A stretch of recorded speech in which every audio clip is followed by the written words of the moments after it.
All right. Okay. I think we are live. Yes, we are. Awesome. What's up? Welcome, folks. Thanks for everybody who's already started piling in here. Listen, I'll say it again and I'll say it throughout. Thank you all for being here. And hey, if you could do me just the smallest of favors and just hit the like button on this video, it will drive this up in the algorithm. Maybe we can get a bunch more people in here. We can get a bunch more questions, and maybe it's a question you didn't even know you wanted to ask. And by having more people here in the stream, we'll get more questions. You'll get more answers. Ultimately, you can come back and refer to this video in the future.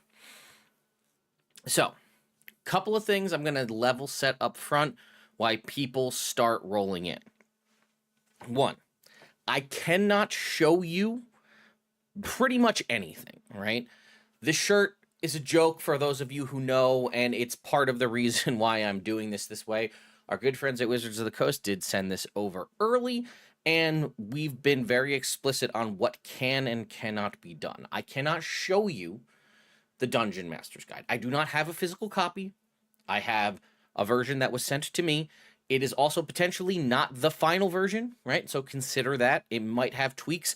We did see this for those of us who got the early access copy of the physical Dungeon Master's Guide being different than what ultimately landed on D&D Beyond. We are just like 2 weeks away from early access on D&D Beyond and about 4 weeks away from the physical product hitting store shelves. And very shortly after that, you'll also see the Dungeon Master screen, which I'll do a review on when that comes out. If you watch the video that I put out earlier, there are several pieces of art shown during that. Those are free art assets that I was given by Wizards of the Coast that I am allowed to showcase, things like the tracking sheets and otherwise. That I can show, not a big deal, but I'm assuming most of your questions are going to come from the body of the Dungeon Master's Guide, not from a snippet of a piece of a picture in a part of a video. So, that being said, we're going to go from top to bottom. That's why we have slow mode activated, just so we don't lose everything. It's only a 10-second slow mode, so it's not like anything crazy. We'll start from the top, and we'll work our way down. Again, those of you that'll throw out super chats and things like that, this is an opportunity for you to just pump yourself up. I'm not going to stop mid-question answer, and I'm going to finish out whatever question I'm on. But super chats will roll to the top of the list just because that's an easier way, because it's easy for me to keep track of that as things happen. All right. So let's go ahead and see what we've got. I hope he spends time talking about encounter balancing. All right.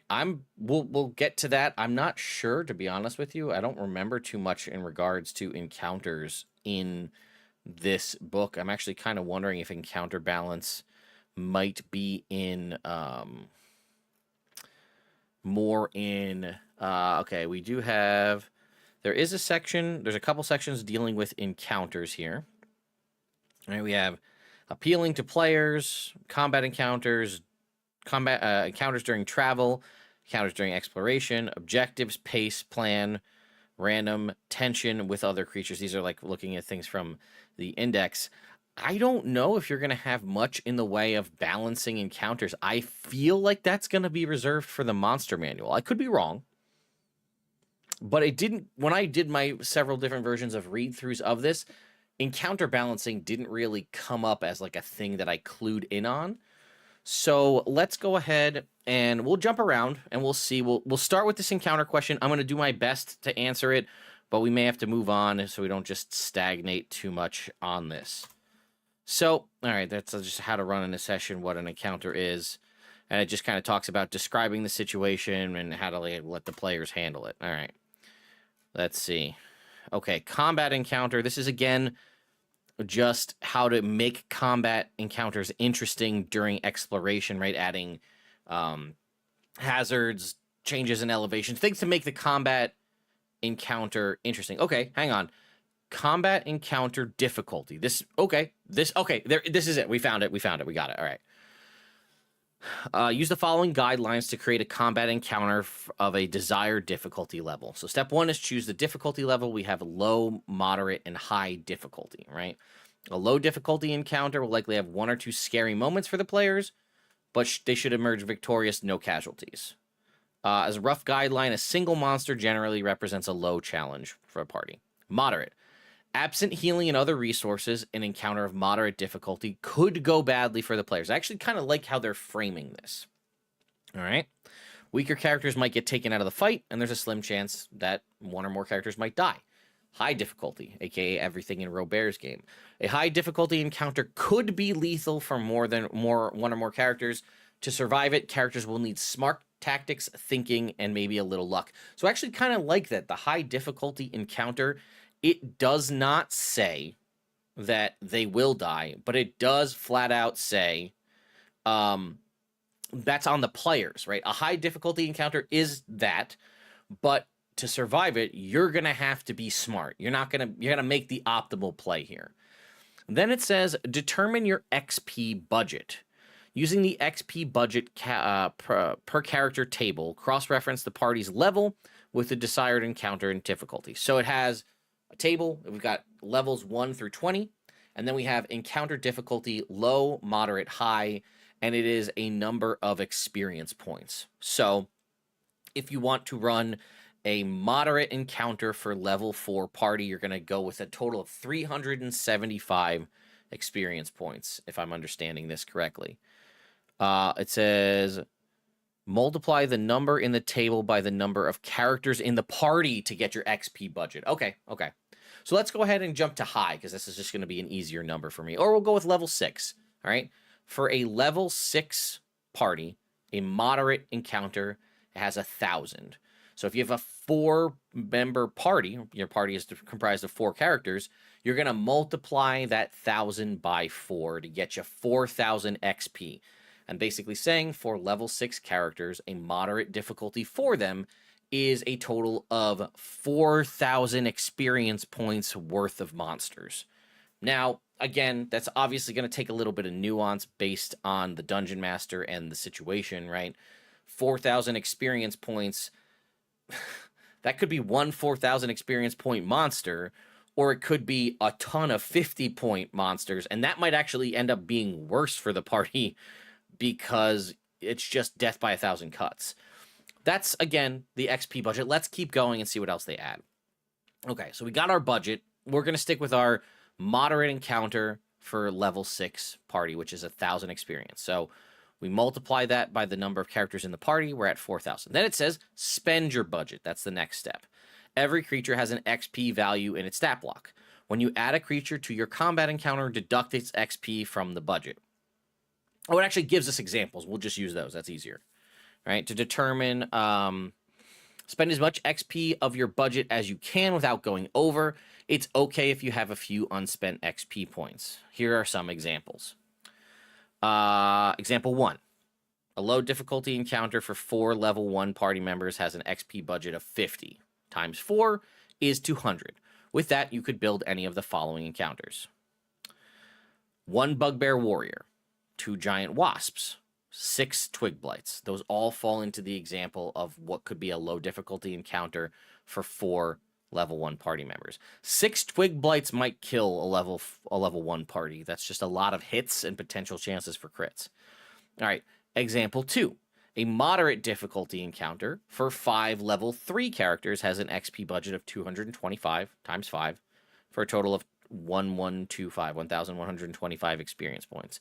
You could build that as one of the following ways. 2 Nothics and 9 Sturges, 1 white, 1 warhorse skeleton, and 6 skeletons. That's that. And then it has example 3. A high difficulty encounter for 6 level 15 characters has an XP budget of 7,800 times 6 for a total budget of 46,800. And it lists you could do 2 adult red dragons and 2 fire giants, and that kind of gets you right into that realm. Troubleshooting.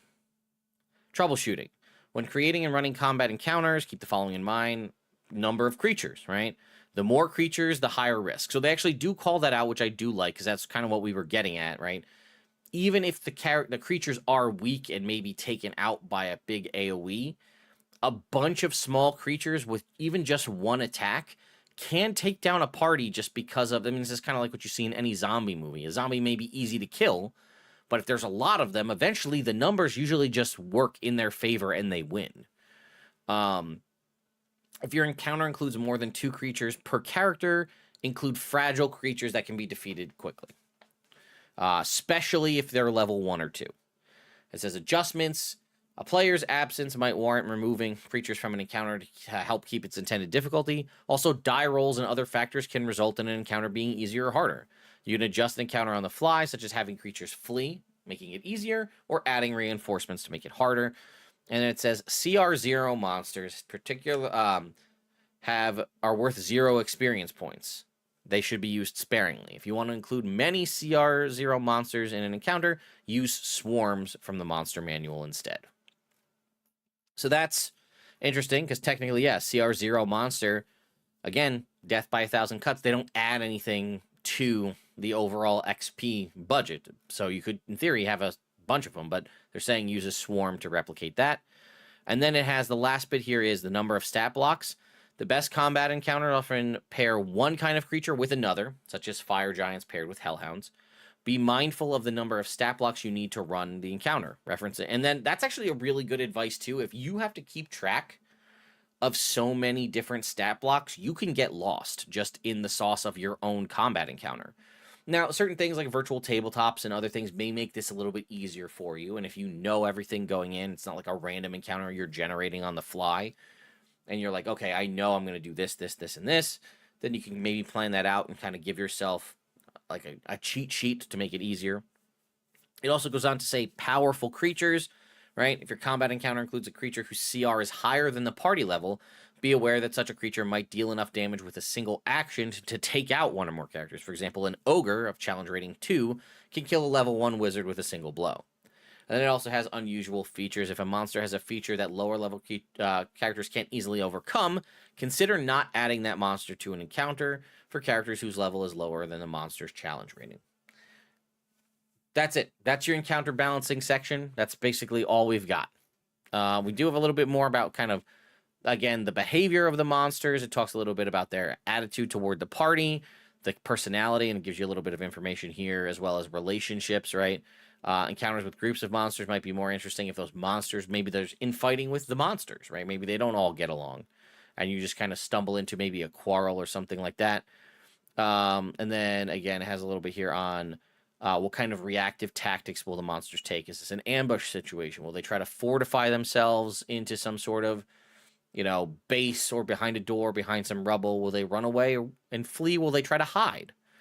Again, are you dealing with a situation where these monsters are prepared for the party members, where they have defenses built up, whether that's barricades, siege weaponry, alarms, traps? That's all listed in here. And then it has encounter pace and tension. And then it talks about a little bit, varying the difficulty, how to vary threats, how to add urgency to your thing, to your encounters, right? While successive encounters increase tension, taking a short rest relaxes the tension somewhat, as characters have a chance to replenish some of their resources. In many adventures, the characters and their players have a sense that they need to act quickly to deal with the situation presented by the adventure. This creates tension and the need to rest. You can influence the pace and tension of your adventure by determining where and when the characters can rest. If the characters are exploring a vast dungeon, consider scattering a few small rooms with only one door, where the character can bar the door and reasonably expect to spend an hour or an evening getting a rest. On the flip side, cautious characters might try to take a short rest after every encounter, and it's okay to interrupt those rests once in a while. Then it also has a section here called Easing Up. It is possible to dial up the urgency to the point that the players feel they don't have time to investigate the interesting details they encounter in the world. When this happens, consider using a helpful NPC or a DMPC to take some of the pressure off. A wise elder might advise them that the situation is not as urgent as they fear. A whimsical fey being might use magical mischief to force them to slow down, or a kindly celestial could tell them they're taking the concerns of the mortal world a bit too seriously. And then it has a section here about random encounters and what's the purpose of your random encounter, right? Which is something I feel like a lot of people don't consider, right? Random encounters people usually just throw because we're traveling. Throw an encounter. But it goes into, why are you doing this? Why are you throwing in the random encounter? Is it to create a sense of urgency? Is it to establish atmosphere for the game? Is it to drain the character of resources for one reason or another? To provide them, make them in a vulnerable state or something like that. Provide assistance. Some random encounters can benefit the characters instead of hindering them, right? Somebody might have a magic item or an asset item, scroll, potion, whatever, that you defeat them and actually helps you out more in the long run. Or to reinforce campaign themes. And then it says, or a life of its own. Sometimes a random encounter that starts off as incidental can become important to the story. A random encounter with a wandering ogre might end with the ogre offering help to the characters to get them where they need to go, or the players might find the ogre's personality delightful, prompting you to make the ogre a more important part of the story. How many times have your party members accidentally charmed or brought in an NPC that you thought was just going to be a quick hit kill, and now they're a mainstay part of the campaign? This kind of stuff happens all the time. So there we go. That was a very long-winded answer to encounter balance, but we got it out of the way. All right. Bastion system like MCDM system and all option. That is very hard to quantify. I'll be honest with you, I don't know the MCDM system, so I can't really comment on that one way or another. I will tell you, having read through the Unearthed Arcana version of the Bastions, and having read through, for the most part, everything in this book, what you see in the Unearthed Arcana is, at a quick glance and like with a once-over read-through, I don't think you're seeing very much difference. Maybe a difference in like maybe the amount of XP you get, the amount of money you can get, a little bit of an expansion of what kind of events can happen when your Bastion is on a maintain order. But for the most part, you could use the Unearthed Arcana information for Bastions. And again, I haven't sat down to do a one-to-one read-through to compare them side by side, because that is a substantial chunk of this book. But my first blush answer to that question is, what you see in the Unearthed Arcana is very similar to what you're going to get in the final product. So if you like what you saw in Unearthed Arcana, you're probably going to like what the final version is. In a future video, I will take the time to painstakingly analyze them side by side and break out what the differences are to kind of give you a rundown. But on a first kind of glance look at things, it's very similar. So I would say if you like the Unearthed Arcana, you'll likely like what you have here. Maybe have a couple additional options as well. Okay. Kind of curious if the example adventures are good enough for someone who is brand new to run D&D for their brand new friends. Had a friend ask me about if he could pick it up and run it with his son. Let's get to it. Okay. So there's not a ton here. So I guess that's kind of, I'm not sure exactly if this will answer your question, but we'll go ahead and read through.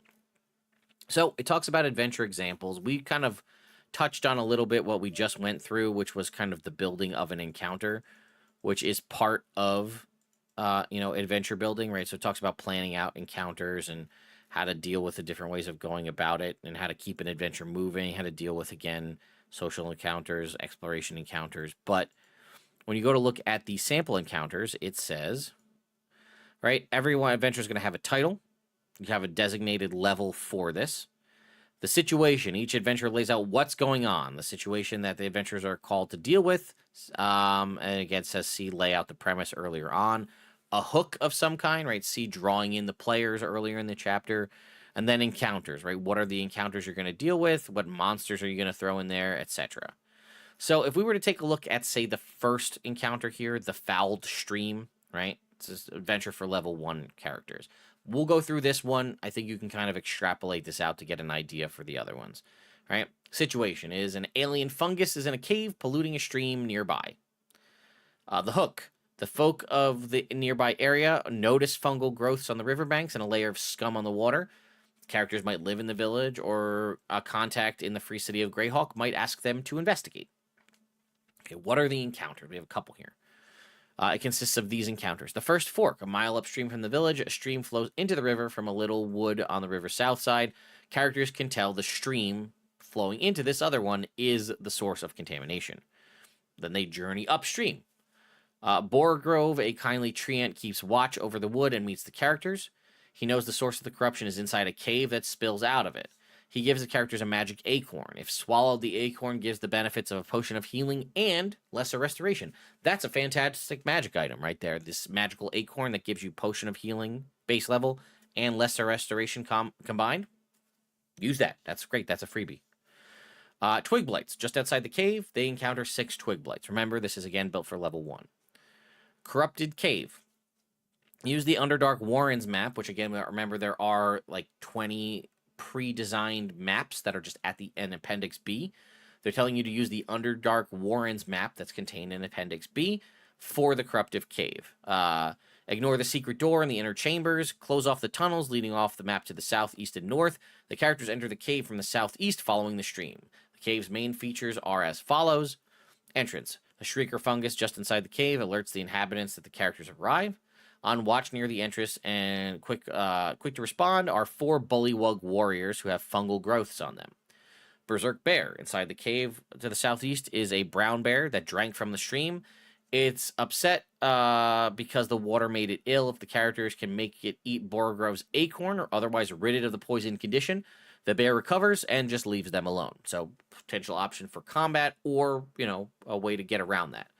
And then the Ooze's Lair. At the north end of the stream are a psychic gray ooze and 6 sturges. After defeating these creatures, the characters can destroy the brain-like fungus in the water, which is the source of the corruption. If they do, each character earns a bonus 100 experience points. And then again, journey home. As they leave the wood, they encounter Borogrove again.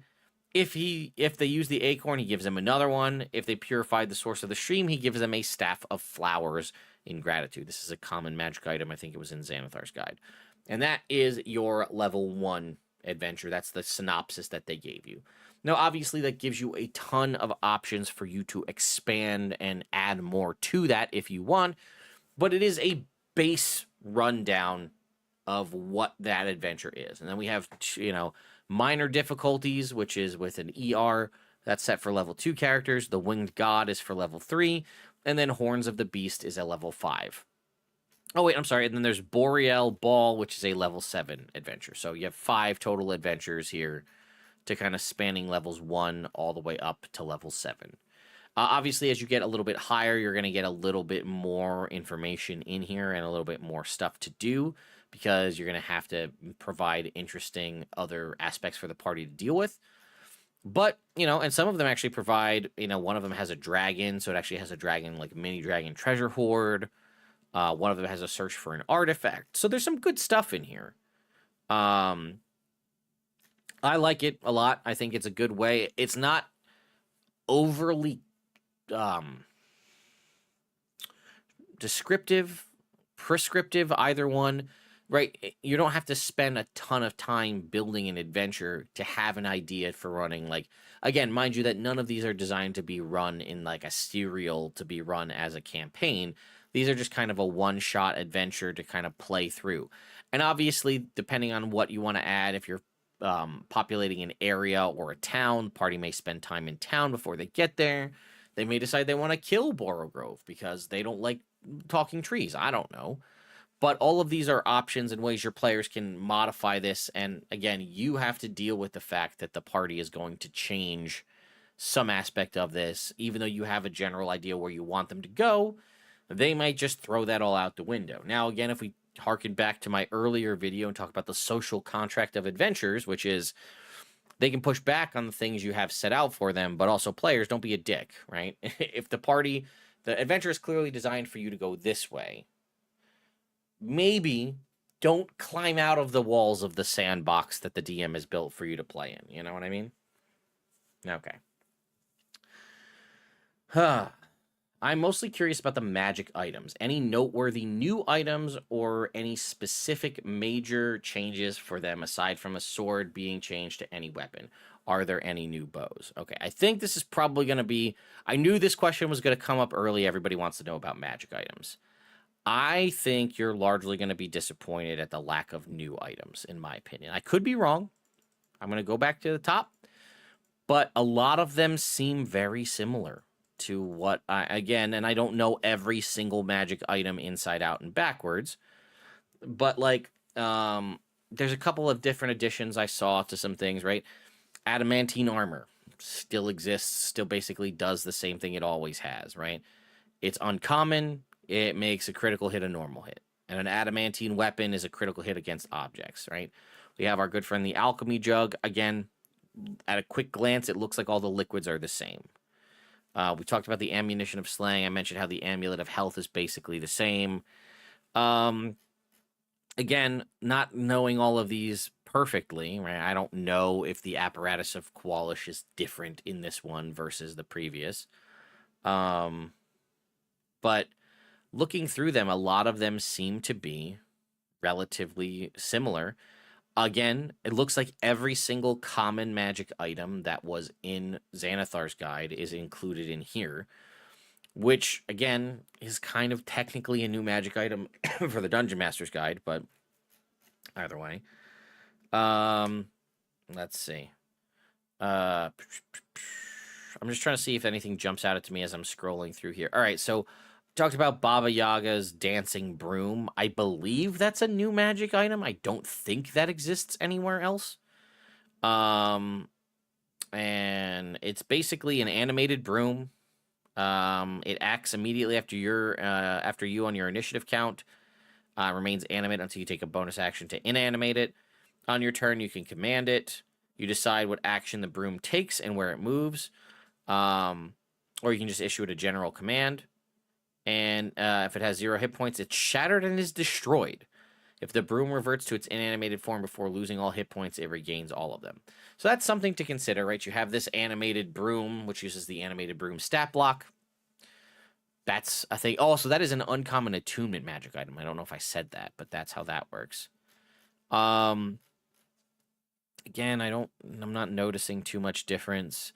Like, I do like, for example, the Belt of Dwarvenkind. From a look at it, seems to do exactly what it always did, but it's just cleaner how the text is broken out. I know that's not like a huge deal, but it's easier to read, in my opinion. Also, it does specify that you do get advantage on charisma persuasion checks made to interact with dwarves and Dwergar. It just said dwarves before. Dwergar technically are dwarves, so I would allow that regardless, but it's quantified here. All right. I think, again, like the Berserker axe can now be a battle axe, great axe, or halberd. That's different. Like I said, that's a lot of what I'm seeing as at a quick notice is that most of these are allowing you to choose additional weapon options for them. We'll probably go over artifacts in their own video because there's a handful of built in to the magic item section. Previously in the 2014, you had artifacts as like a separate section. When you're just scrolling through the list of magic items, like Book of Exalted Deeds, Book of Vile Darkness is just in the book as you go through. I mentioned, again, some of these having you like that had quantifiers, like the Boots of Elvenkind saying you only had advantage on stealth checks to move quietly, has now just flat advantage on stealth checks, period, which is way better, which makes them the clear choice over the cloak, in my opinion, because they're non-attunement. I talked about how the Boots of Striding and Springing have been improved to work more as though you're constantly under the effects of the updated version of the jump spell. I didn't mention it specifically, but the Candle of Invocation, it used to have this thing where like allies in the light or anybody within the light gets advantage on attack rolls, ability checks, and saving throws if they share the same attunement as you, or sorry, same alignment as you. That restriction, again, as an alignment restriction, has been removed. None of the things that say like they require attunement. I'm going to check the Book of Vile Darkness real quick. It does not say it requires attunement by an evil character, just like the Book of Exalted Deeds doesn't say it requires attunement by a good character. Now, it does say that if somebody else attempts to open the book, certain creatures attempt to open the book, it might provide damage to them, right? For example, a fiend, an undead, or a servant of a god of the lower planes tries to read the Book of Exalted Deeds, they're going to get blasted with radiant damage. But it doesn't prevent you from attempting to read it or attuning to it. There's no alignment restrictions, which is another one of the reasons why I was shocked to see alignment return in any form in the 2024 Player's Handbook, given that we're clearly moving away from alignment restrictions in a lot of different ways. Again, the Cauldron of Rebirth is here, but this was from Tasha's Cauldron of Everything, so that's not new. I mean, like I said, I'm not seeing. I don't recall too much specific. I mentioned the Hag Eye, right? That is a technically new magic item, although it has existed in the monster manual under the Hag section. They've made it its own magic item specifically in here. The Cube of Summoning is one I can definitely tell you is a brand new magic item. It looks like a Jack in the Box, and you kind of crank the Jack in the Box crank, and then eventually it'll pop out, and then it casts a summon spell, and those spells are Summon Aberration, Beast, Construct, Dragon, Elemental, or Fey. It casts whatever that spell is at level 5 with a DC of 17 and a +9 to attack bonus. It also is not concentration, and this Jack-in-the-Box kind of thing can only be used once until the next dawn. It is also a rare non-attunement magic item. So this is a very powerful one, as it's giving you a summon that's not concentration, that is not taking up an attunement slot. This may be one of the more strong magic items in the book. But the art for it is terrifying. Somebody asked about the Dagger of Venom. It is a bonus action now to magically coat the blade with poison. It also does 2d10 poison damage. I think that's an increase in the damage on the poison. And I do believe it used to be an action to coat the dagger in poison. So I think that's... You're probably going to see a lot more of that kind of thing as well, where things that were basically wasting your whole action to utilize it has now been adjusted to be a bonus action, like we see with a lot of kind of those buffing spells, right? Lesser Restoration is a bonus action. Armor of Agathis is a bonus action.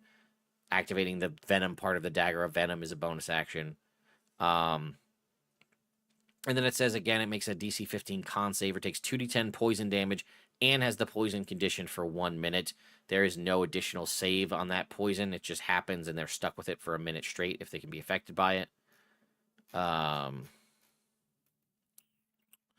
mentioned that the Deck of Many Things is the expanded version of the Deck of Many Things that includes most of the cards that you'll see in the... There's just only 24 cards. But it has additional cards in it either way from the Book of Many Things book. It's what? Balance, Comet, Donjon, Uriel, Fates, Flames, Fool, Gem, Jester, Key, Night, Moon, Puzzle, Rogue, Ruin, Sage, Skull, Star, Sun, Talons, Throne, and Void. Maybe it is just... I'm sorry, I might have been mistaken. It might just be the original 22-card deck. So it doesn't include the additional versions that were in the expanded deck that was in the Book of Many Things. I'm mistaken. That's on me. I apologize for that. But it looks like, again, just from a quick glance at what those are, it does appear that most of those remain the same as they were. Demonomicon of Igwilv. Yeah, I could keep scrolling through here, and I think we'd be here for a while I try to find out anything that's specifically different. Oh, important note. The Dwarven Thrower now canonically states it requires attunement by a dwarf or a creature attuned to a belt of dwarven kind.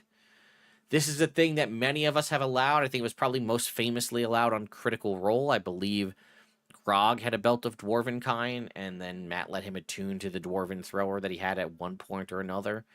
But now it's canonically stated that if you wear a belt of dwarven kind, you can, in fact, have access to the Dwarven Thrower's full properties, which is pretty sweet, actually. Again, we've got all of the new magic items from the D&D characters, like Hank's Energy Bow, Presto's Hat of Many Spells, Diana's Acrobat Staff. I mentioned in the other video the Enspelled Armor, Enspelled Staff, and Enspelled Weapon. This is a very good thing to just show you, like, hey, if you want a magic item that just lets you get access to a spell of levels 1, cantrip level up through 8, it has charges, then you can just do this. But the Enspelled Armor is limited to Abjuration and Illusion spells. The Staff can be any spell, and the weapon is Conjuration, Divination, Evocation, Necromancy, or Transmutation, whereas the Staff can be of any school. I didn't see much difference in the Hand and Eye of Vecna looking through those. So I think I'm probably going to just stop here. And if we get specific questions regarding magic items, I'll come back and deal with those. But for the most part, Yeah, like I said, I didn't see too much in the way of brand new magic items in here. A lot of them seem to just be the same. I don't remember if Goggles of Night always said that they extend your dark vision by 60 if you already have dark vision, but now they do. Okay, let's move on. Does the GMG have or make the info needed for a new DM to understand how to run a game and table? Grand Order wants to DM for her friends. The torch passes. That's awesome, first of all. And yes, it actually is probably one of the best Dungeon Master's guides for, if not the best, but one of the best for kind of how to run a game.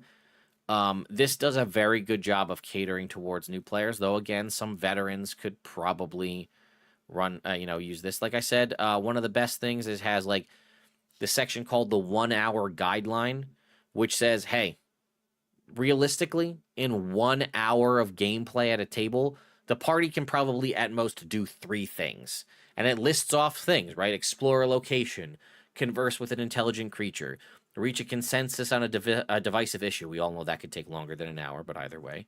Solve a tricky riddle or puzzle, survive a deadly trap, or fight a low difficulty combat encounter. So what it's telling you here is that realistically, most parties can handle 3 of those things in 1 hour. So when you're planning out your session, knowing about how long you're going to play for, consider that you're realistically only going to be able to hit all of those things, 3 of them. And then I've talked about it in the video. I love this prep time section, right? If you have only 1 hour of prep time, it says, step 1, focus on the story. Read or reread the adventure's introduction and background. Create a bulleted list of key plot points. Step 2, identify the encounters you want to run, then figure out how likely it is each encounter will get played, categorizing each one as definite, possible, or unlikely.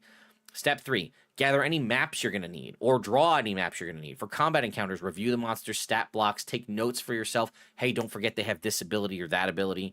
For social interactions, make notes about the NPCs, their goals, tactics, etc. For exploration encounters, record any clues or other information the character should learn, review any special rules, whether this is drowning, climbing, what have you.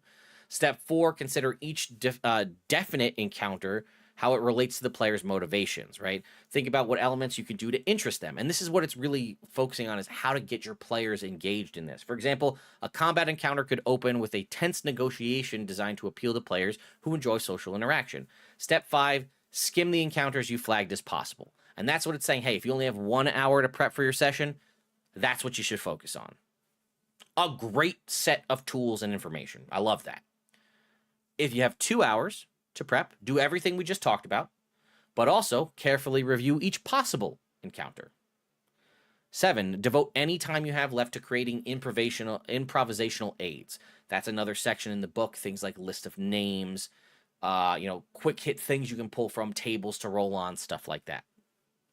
Then, if you happen to be lucky enough to have 3 hours to prepare for your session, do everything we just talked about and add in the following. Skim each unlikely encounter. And 9, create a new encounter designed to appeal specifically to one player, or alter an existing encounter to relate to the goals and motivations of that player's character. Over the course of several sessions, you can do this for all of your players and their characters. Man, I know DMs that could absolutely have benefited from just reading that 1/2 a page. Could have just been mind-boggling for some DMs to understand that. And again, I recognize I don't have 3 hours to prep for a session. If this was my job and that's all I did was professional GM, yeah, you bet your ass I'm going to spend a lot of time prepping, because that's my job, to provide the best possible encounter, because you're literally paying me to do so. When I play with my friends, I'll be honest, I'm more of an improvisational DM. I kind of have a general idea of what I'm going to do. If I'm running a pre-written adventure, I might flip through the section that I think we're going to get to, and then I just kind of react to whatever they're going to do. I let them helm the story. I let them tell me what they're going to do, who they're going to talk to, and then I just kind of play the reaction game and deal with that. And then if we actually do get to the story that I was thinking we're going to, hey, maybe I'll have to do a little reading in the moment, or I just kind of make it up on the fly. But I really like this, giving you, hey, you think you're definitely going to do these? Let's put them in the game. Let's focus on those. But then that last little bit, right? Create an encounter designed to appeal specifically to one player. Oh, I'm so sorry. That is very loud. Or alter an existing encounter to relate to the goals and motivations of one of the player's characters, and then make sure you have the time to devote something to each player. Right? I think it's definitely potential that you could see in some games where a DM will very clearly seem to favor a player if all of the magic items that you find are geared towards one of the players, right? You've got a wizard and a rogue and a barbarian. And all you find are great swords and great axes and mauls and strength based weapons, and that's all they seem to find, and they're just increasing versions of that. Or hey, we get to the town and guess what? There's a fighting pit or an arm wrestling match.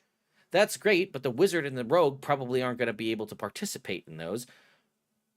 Do something for them. Maybe there's a skill-based challenge, a dexterity-based series of events, a test of wills or wit, riddles to be solved, ones that don't necessarily need to be solved with an actual riddle, ones that can be solved with intelligence checks, or a spell duel or what have you, right?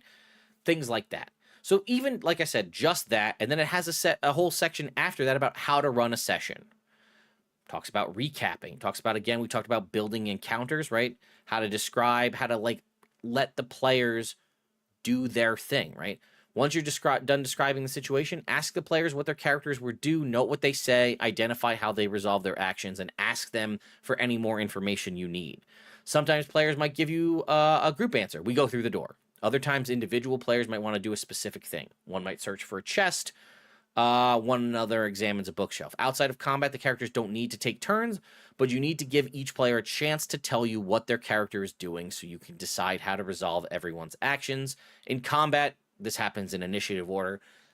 It's a horror story, but I've seen it where a DM had us do initiative order outside of combat. And to that DM's credit, it was because he had his group that he played with every week. And one of the DMs that was supposed to run me and my group of 5 through did not show up that week unexpectedly, and we all showed up to play. And that DM that was running his normal group of 6 got tacked our other 5 on, so he was now running a group of 11. So it was unfortunate, but he basically had us run through combat initiative through everything we did on a 2-hour game. Because he was like, I can't keep track of what everybody's doing. And again, he was not expecting to do that, so I give him a little bit of leniency. But considering it took us 45 minutes to get all 11 characters down a hallway, not the best scenario. But, you know, you got to make sure everybody gets their fair share. And then it talks about how to describe what happens, whether you need rolls, how to deal with obstacles to success, only having one action happen at a time, how to, use the illusion of passing time, taking breaks in the game, how to end a session. It goes through a whole example of play. I might gather some of my friends and actually read out this example of play to all of you once I'm allowed to share it with folks, once the D&D Beyond version gets out there. Again, and then like a lot of stuff that you might not think about as a DM. I mentioned earlier that I'm a much more reactive, improvised dungeon master. It has basically, hey, ask yourself these series of questions. Learn about yourself as a dungeon master, right? Are you pre-planned or improvised? Do you like to plan things thoroughly, or do you like to work things out on the fly? Does your game focus on combat, or is it more rich with, detailed NPCs? Are you a blend of all of these? How does it work? Kind of assess yourself so you know what kind of, and you might learn things about yourself in the process here about how you like to DM, or maybe versus how you wish you would DM, right? Figure all of this stuff out. And then once you're kind of informed on how you are and how you go about doing things, then you can kind of illustrate that and, educate your players. Hey, listen, I could tell people, hey, if I'm going to run a game for you, and they're like, hey, Ted, we'd love for you to come out and, maybe it's people want to hire me to come DM an event for them, right? Some corporate event or team building exercise or whatever. And they say, hey, Ted, give us your rates, blah, blah, blah. We'd like to have you come out and run a session for our small group as a, bachelor party or a team building or whatever. Then I would say, hey, I just want to let you guys know, right? How much time do we have? What's the situation? Figure out that. How much time are we actually going to spend in game? And then I'd also say, hey, I want to let you guys know a little bit about me. I've been running games for however long. I'm more of an improvisational DM, but I can switch to being much more pre-planned. Are you guys looking for railroaded adventure? Are you looking for something a little bit more sandboxy? What are we looking at? I tend to run my campaigns a little more on the difficult side, heroic, where people are going to likely end up going. Combats may be difficult, but I also like to throw in puzzles, and I have a mind for more intense puzzles. Are you guys puzzle based, and kind of assess yourself, figure out what works for the players, and kind of make your one, is this a fit based on what you like versus what they like, and then if not a fit based on just first discussion, can you twist or alter the way you are to fit what they want, things like that. And then again, there's a lot of these tracking sheets. Again, I mentioned the session 0 stuff, hard and soft limits for characters. There's a whole section about resolving intra-party conflict. Working with your players to make sure they're doing the things like sharing the spotlight, making sure that it's not all the one character show. There should not be one main character in a D&D campaign. Well, it might end up happening that way based on one thing or another. It's a shared story, right? Everybody should have their time in the spotlight. Everybody should get their moment, their character arc. Again, a great example, if you're looking and watching, the Legends of Vox Machina animated series, I think the first 2 seasons, they were at least for free on Amazon, and season 3 is now currently rolling out. The different characters get their different times in the spotlight to focus on different things. And granted, I do feel like this is very much the Percy show. We get a lot of Percy stuff. But that was kind of how Campaign 1 went. But other people could have their own moments and their own kind of things they're dealing with within the story, as long as everybody feels like they're not getting cheated. But that also relies on the players to recognize, hey, maybe I need to take a step back and let these other people have their moment. I know mine's coming. And, that could be a conversation that you have with the DM. And it kind of goes through some of this stuff in here as well. Players having respect for the DM having respect for the players. How to deal with, how are you going to handle rules discussion? Are you comfortable delegating certain aspects of the campaign to your players? Things like that. Exploitation of the rules, which again, that was something that a lot of people were really excited about, how just like having an optimized character is part of the game, but it's not necessarily min-maxing to the point of exploitation. But either way, that's a very long, we're in a long-winded answer territory here. Anyway, I hope that explains that to you. Any new class-specific magic items? I don't know if there's any, if I'm being honest with you. Class-specific magic items. The one that jumps to mind is the wraps, the unarmed wraps. What are they called? Wraps of unarmed power. No, those, first of all, aren't attunement, the wraps of unarmed power. And they're not attunement by anything specific. It just says, while wearing these wraps, you have a bonus to your unarmed strike, attack, and damage equal to the rarity of the weapon. And again, following suit with something we've seen in 2024, the bonus is determined by the wrap's rarity, and the strikes you deal either do force damage or their normal damage type, which continues on with this concept of we're no longer having magic items in the book that like, hey, these items, your attacks now are considered magical for the purpose of overcoming damage resistance. They're now just giving you a different damage type. So again, the wraps of unarmed power allow your unarmed strikes to deal force damage or their normal type of damage, whatever kind of unarmed strike you might have, whether that's a bite or a headbutt or a punch. I did not see in my read through anything specific that said like requires attunement. Let's see. Let's get to Wand of the War Mage is attunement by a spellcaster. I'm imagining that the rod, whatever the rod is for warlocks, I'm imagining that says requires attunement by a warlock. Let's see. Requires attunement by a wizard. Okay, the Tome of Stilled Tongue. That requires attunement by a wizard, but that's not new. I'm wondering if any of these have lessened their attunement restrictions. Again, we mentioned that several of these have just increased what you could choose to get with from them, right? Sword of Wounding is now a glaive, greatsword, longsword, rapier, scimitar, or short sword. Again, which you wouldn't normally consider a glaive a sword, but it's considered that in terms of this magic item. Talisman of Pure Good, Cleric or Paladin. Yeah, Staff of the Woodlands, assignment attunement by a druid. So I'm not really seeing much that is all the ones that you recall seem to still be in here.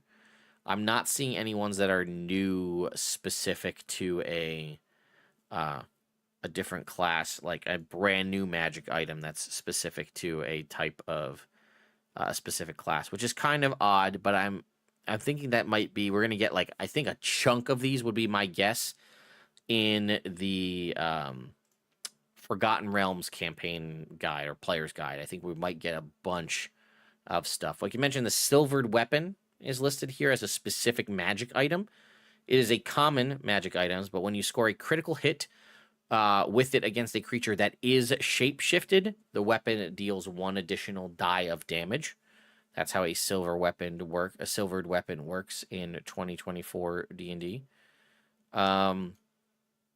Like I said, I could be here forever scrolling through this.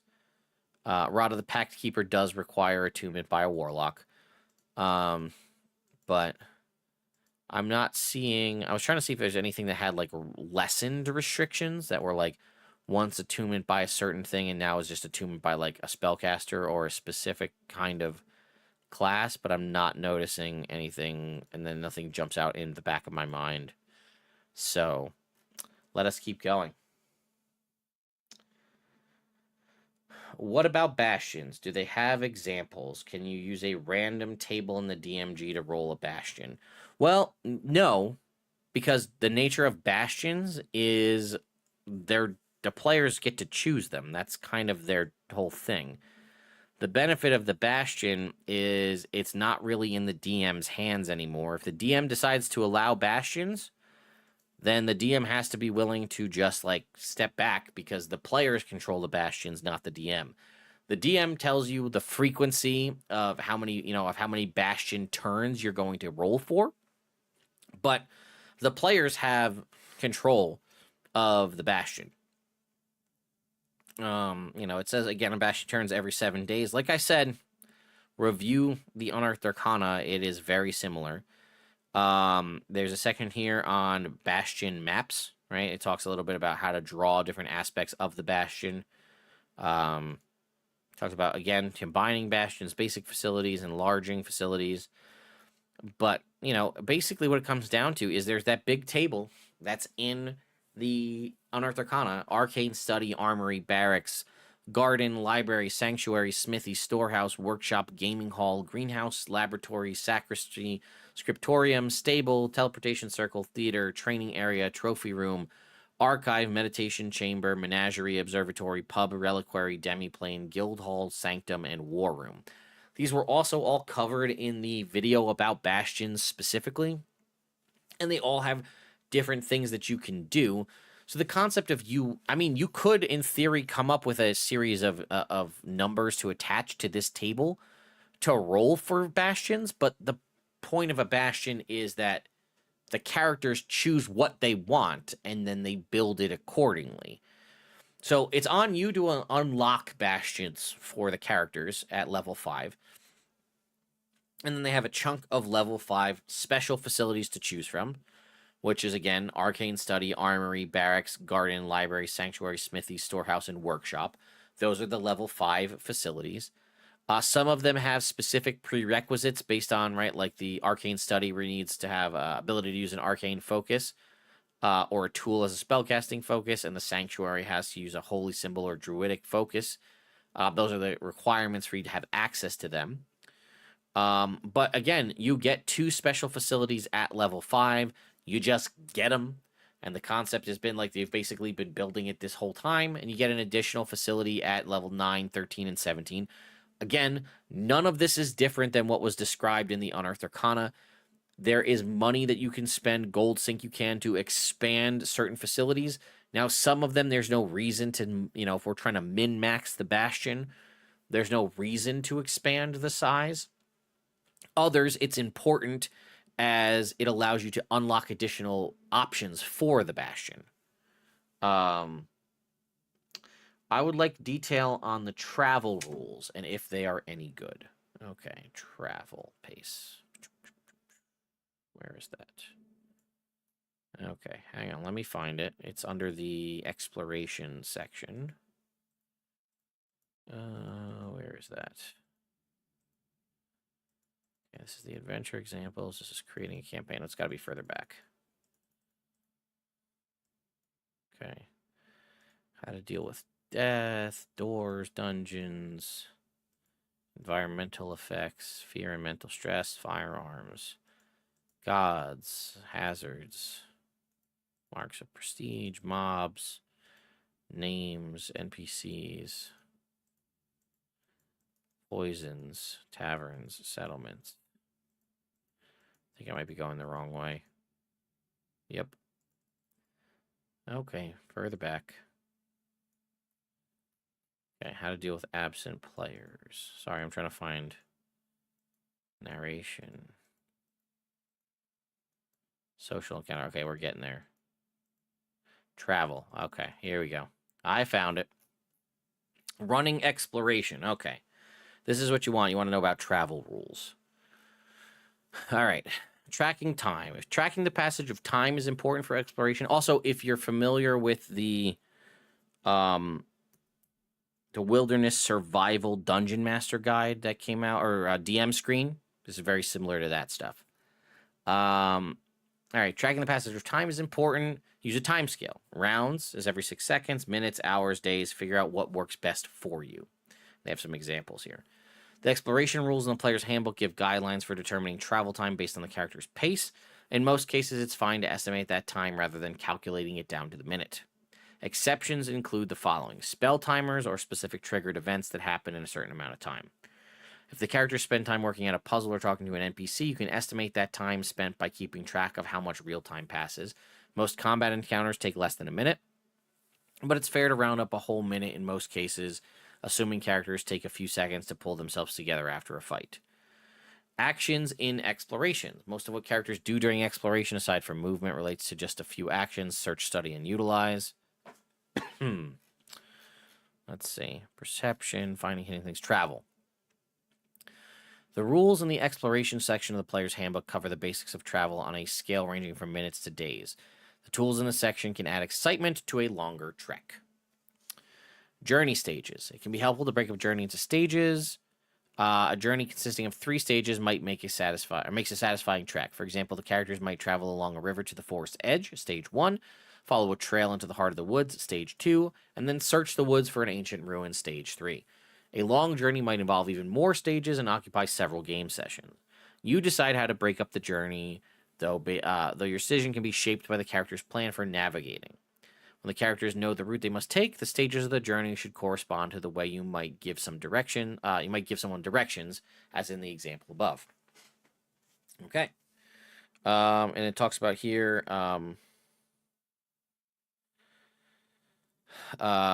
journeys without destination. Sometimes characters travel without a clear path, and it gives you an option here. Do you want to use the grid of your map, squares or hexes, to define the stages of the journey?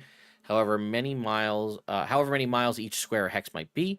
In this kind of wilderness exploration, you could take one of 2 approaches: a sandbox approach, where the map of the area determines where characters find or what they find when they enter a particular hex, or a random approach, use tables to randomly determine encounters or obstacles along the way. Planning the stages. You can use the accompanying travel planner sheet, which I think I did show in the video before. For each stage, note where it starts and ends, the distance covered, and the predominant terrain. Choose or randomly determine the weather. Plan 1 or more challenges for each stage, such as an encounter an obstacle or search for something hidden. And it talked about running the stages, set the pace, narrate the travel, track food and water consumption, and track progress. We have a little D20 weather table that determines the temperature, the wind, and the precipitation.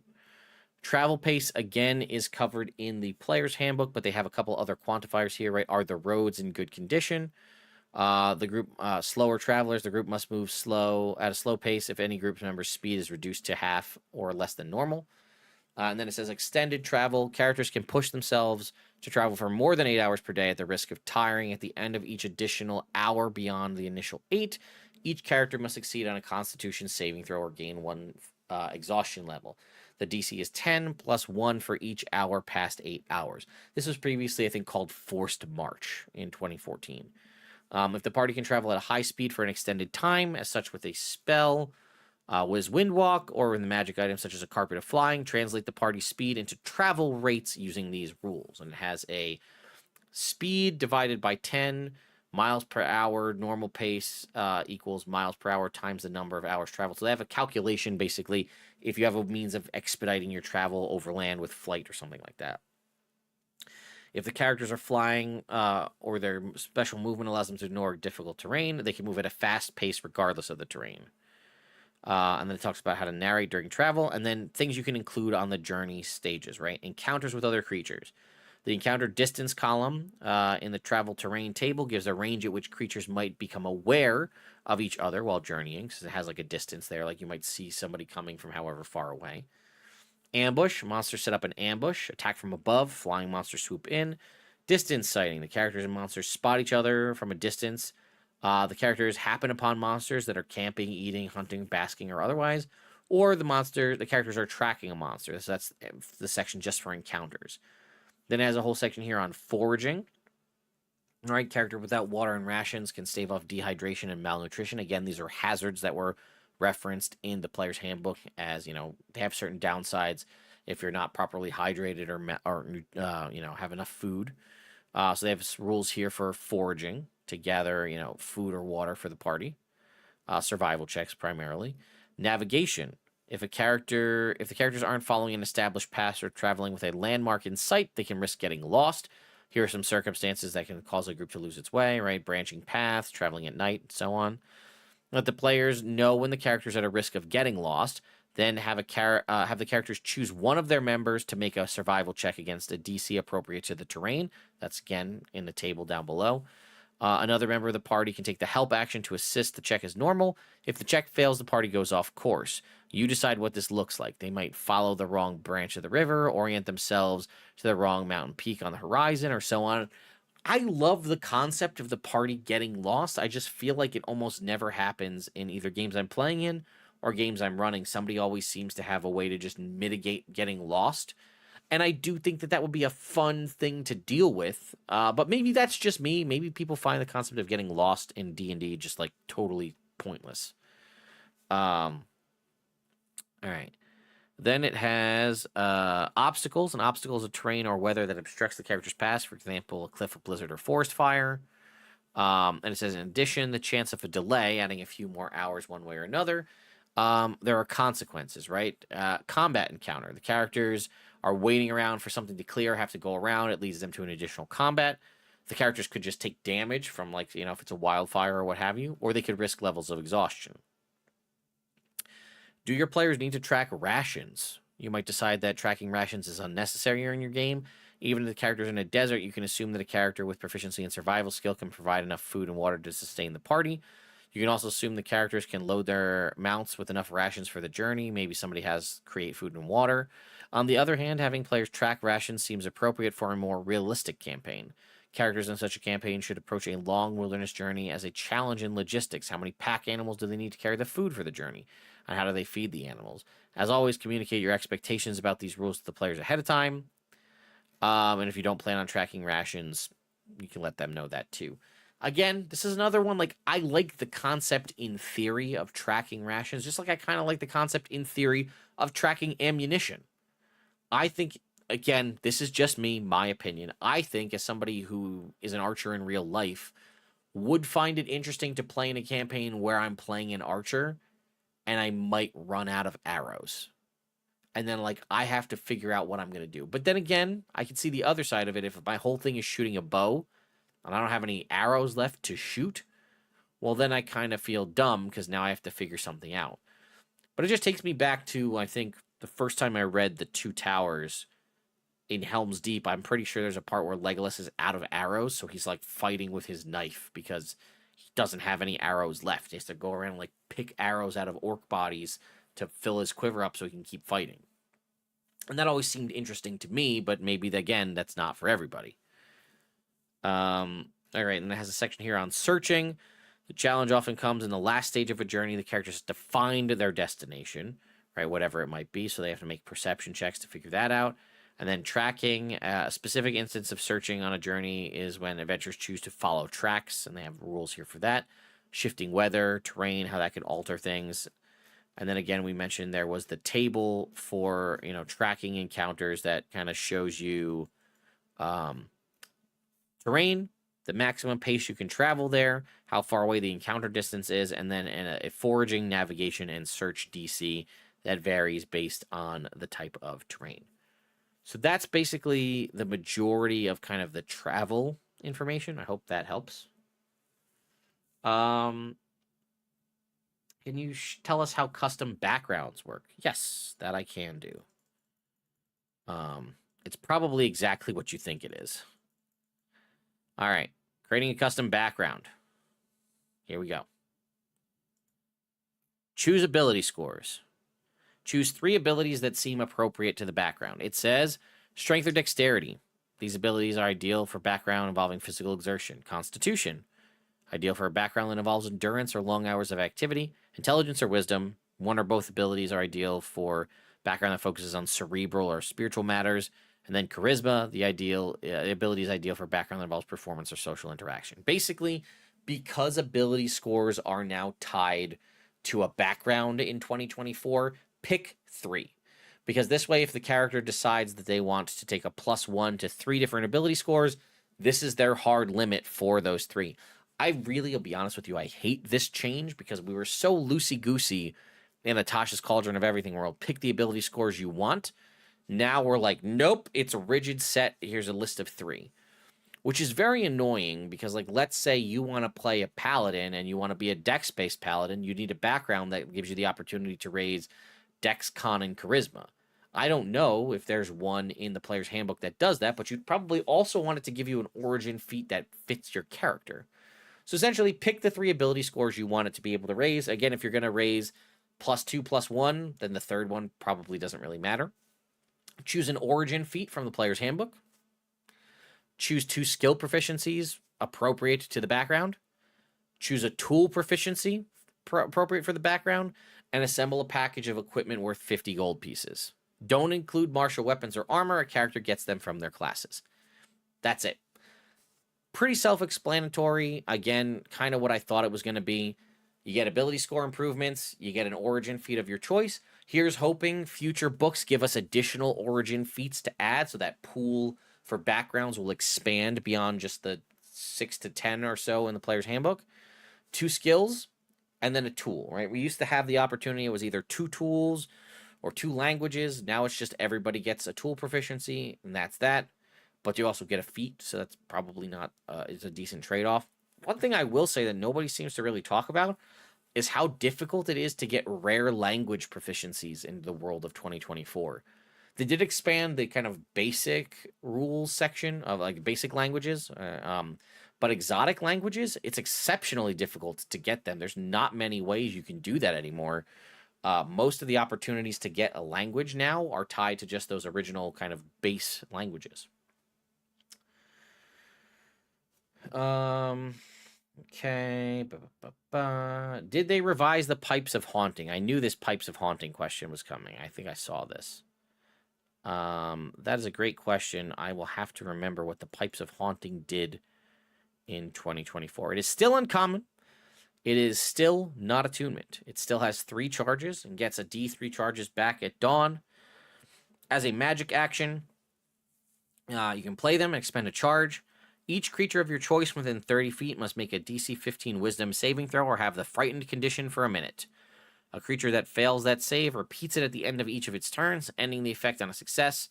A creature that succeeds is immune to the effects of these pipes for 24 hours. Now, I'm not entirely sure how the Pipes of Haunting were in 2014, but I think that's likely changed, and I'm imagining I think I know the way. But let's go ahead and find out. Pipes of Haunting. No. 30 feet. Each creature 30 feet, DC 15, frightened check. If you wish, all creatures in the area that aren't hostile to you automatically succeed the check. It's each creature of your choice, so that's that. Creature that fails the saving throw can repeat at the end of each of its turns. Yeah, it seems like it's pretty much the same in almost every single way. So yeah, Pipes of Haunting look like they have retained all of their functionality. Let's keep going.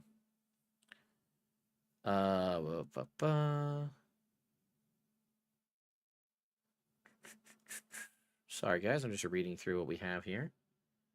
I'm really curious on if the rules for creating a monster are changed or if they were removed. The rules for monster creating is present here in this book. It is not in the monster manual. I wish I had stayed on the section about custom backgrounds because it's right next to it. Chapter 4. No, we want chapter 3. DM toolbox. All right. Creating a monster. Where are we here? Creating a spell, creating a magic item, creating a creature. All right, let's pull up the 2024 or 2014 Dungeon Master's Guide.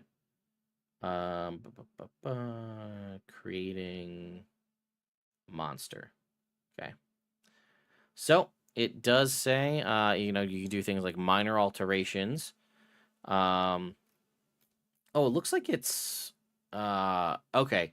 So looking at the 2014 one, it's pretty bare bones. It talks about just like swapping weapons, adding a special traits, which it has a little bit here about creating monster stats with like a stat block table in 2014, and then like how to adjust their challenge rating.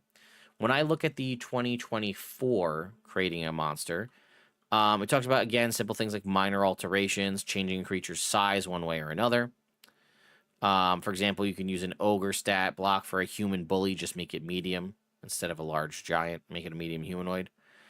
Ability scores, you can usually change a creature's intelligence, wisdom, and charisma scores freely, especially unless it's used for spellcasting.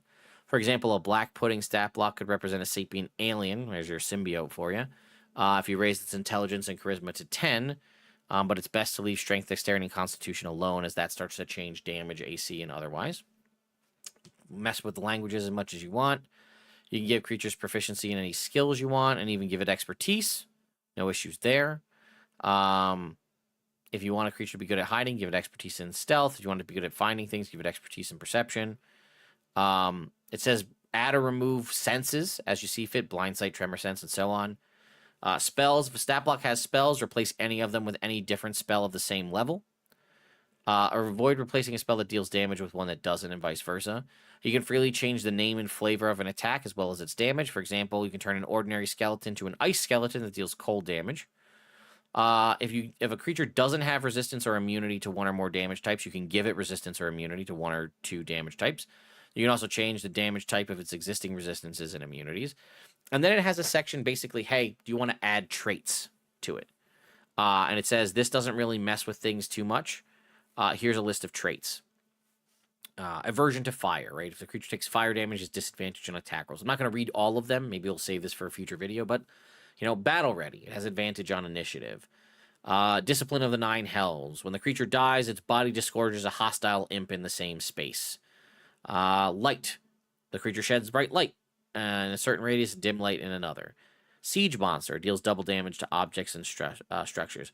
I really love Slod Host. When a creature dies, a slod tadpole bursts from its innards in the same place. Warrior's Wrath. The creature has advantage on melee attack rolls against any bloodied creature. That's a really powerful one. The characters get down to half health, and this thing gets extra advantage automatically. That's a wild one to pull on your players. Can you imagine the look on their face? Like, what do you mean he's rolling with advantage now? Yeah, no, you're at half hit points, so you're bloodied, so he has advantage now. And that's basically all you have on creating a creature, is what I just described. I'm hoping there might be more in the monster manual, but that's the extent of it.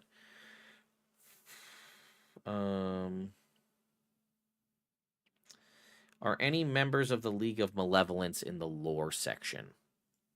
Okay, we can go look at the lore section at the back here. League of Malevolence. Oh my god. Malevolence. Well, I don't see Kellic, which would be my first go-to. So I don't see him. The League of Malevolence is referenced in full.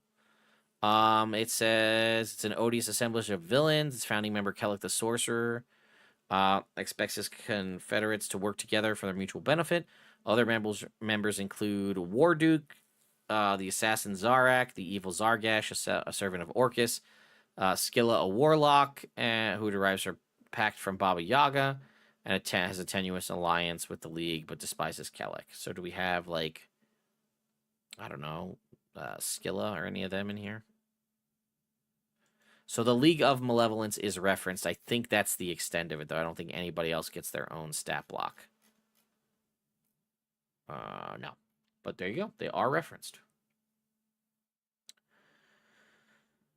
What is my general thoughts on the overall DMG? I like it. I wish that... I feel like it's a really good tool. I think a lot of the advice... Now, again, a lot of this exists elsewhere, or it may just become common knowledge, but I think a lot of the intro stuff, the how to run a game, the how to prep a session, how to design these different things, are things we have not had in 5th edition.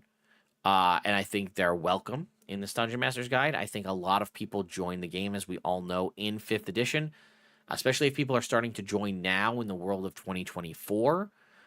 This Dungeon Master's Guide will be very good for new DMs, but I also feel like old veteran DMs could probably benefit from reading through those first 2 chapters just to kind of, I don't know, shake the dust off, figure out, oh, hey, yeah, that's a good point. I didn't really think about playing on a virtual table. I might have to tell my players, we're going to roll all digital, or we're going to roll all physical, or I'll allow you to do either, things like that.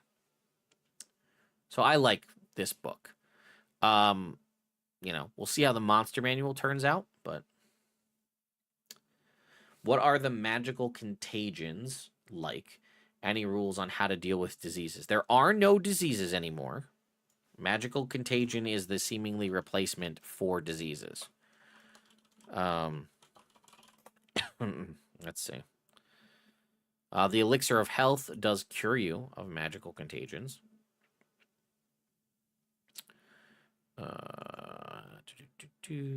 Magical contagions.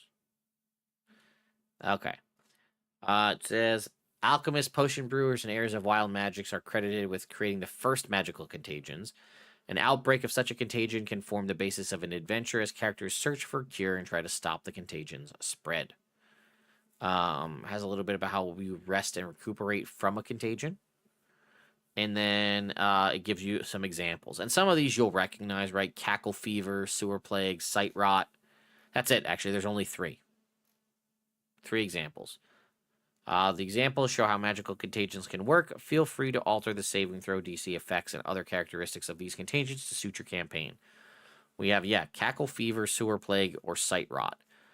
Let's go ahead and read through Cackle fever. Cheaply made potions and elixirs are sometimes tainted by cackle fever, which affects humanoids only. Only gnomes are strangely immune. A creature suffers the following effects for 1d4 days after infection. Fever. The creature gains 1 level of exhaustion, which lasts until the contagion ends on the creature. Uncontrollable laughter. While the creature has the exhausted condition, the creature makes a DC 13 Constitution saving throw each time it takes damage other than psychic damage. On a failed save, it takes D10 psychic damage and has the incapacitated condition as it laughs uncontrollably.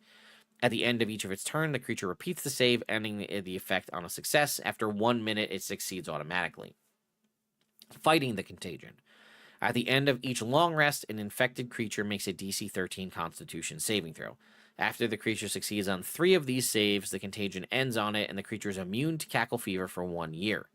Spreading the contagion. Any humanoid other than a gnome that starts its turn within 10-foot emanation originating from a creature infected with cackle fever must make a DC 10 Constitution saving throw or also become infected with the contagion. On a successful save, the humanoid can't catch the contagion from that particular infected creature for the next 24 hours. It does say if a creature creature infected with a magical contagion spends 3 days recuperating, engaging in no activities at all that would interrupt a long rest, the creature makes a DC 15 con save at the end of the recuperation period. On a successful save, the creature has advantage on saving throws to fight off the contagion for the next 24 hours. There you go, magical contagions. Were there any changes made to the cloak and ring of protection? I don't believe so. I think they're basically exactly the same, but let's go ahead and double check. I should have just made a, you know what I probably should have done was just a magic item only Q&A. That would probably gotten the answer. Cloak of Protection requires attunement, +1 bonus to armor class and saving throws. I'm going to go ahead and assume the Ring of Protection is the same, but let's go ahead and double check. We don't want to speak out of turn if we can help it. Ring of Protection requires attunement, +1 bonus to armor class and saving throws. Yep, exactly the same. What did New Travel? We covered that. What percentage of the book is art? And if possible, can you use crayons to recreate your favorite new piece? Somebody posted it online. My favorite piece. I will show you if I can find it. I want to make this very clear, in case anybody from Wizards of the Coast is watching. This is not me posting this. I'm going to find this on Twitter. Because somebody posted it. And it's my favorite piece of art in this whole book. Let's see if we can find it. Come on. I definitely saw it on Twitter, or might have seen it in somebody else's video. That might have been it. Oh, yeah.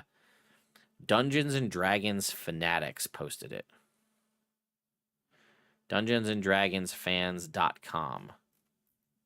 This might have been available somewhere else, but I will show it to you right now because I think it's hilarious, and it's my favorite piece. Let's see. Just make sure we're not showing anything we shouldn't be showing. Yeah, here you go. It's this dwarf with the shotgun. This is my favorite piece of art in the Dungeon Master's Guide, by and far, is this dwarf just blasting this troll with a shotgun. This is the best piece of art in the whole book, in my opinion. Cannot beat that. That's my favorite one. As far as percentage of art in the book, that's harder to quantify, in my opinion. I'm not really sure. There is more art than there was, more art of magic items and things for sure. I don't know. I don't think it's as much art as the player's handbook, if that makes sense. So that's probably where I leave it. Are there still optional combat rules like mark or overrun? I don't believe so. Let's look. I don't recall seeing things like that. There's a couple other things that people had mentioned that were not in here as well. No overrun. No mark. Let's just go to combat. See what it has for combat.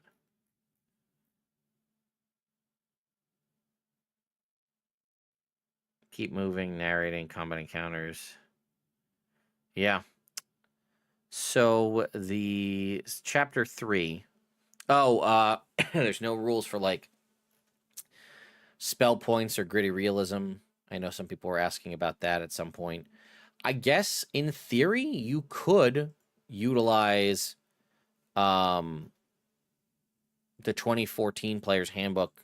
In theory, I guess that's what you would have to do. Or sorry, 2014 Dungeon Master's Guide for the rules that didn't make it. Because I know a lot of people wanted to hear about the DM's toolbox, right? It does give you a little bit about alignment and how to deal with character and player alignment. There is chase rules. Again, I will do a future video comparing the 2014 chase rules with the 2024 chase rules to see how things differ there. We talked about creating a background. We talked about creating a creature. There's a section on creating a magic item. I kind of covered it more or less to its extent in my last video, but there's not like a ton here. There's a little bit here about creating a spell. It's only half a page, as most of the creating a spell is a piece of art. But it talks about, give a spell a name, balance it, identity. Make sure the spell fits with the identity of those who can cast it. Sorcerer and wizards don't typically cast healing spells, for example.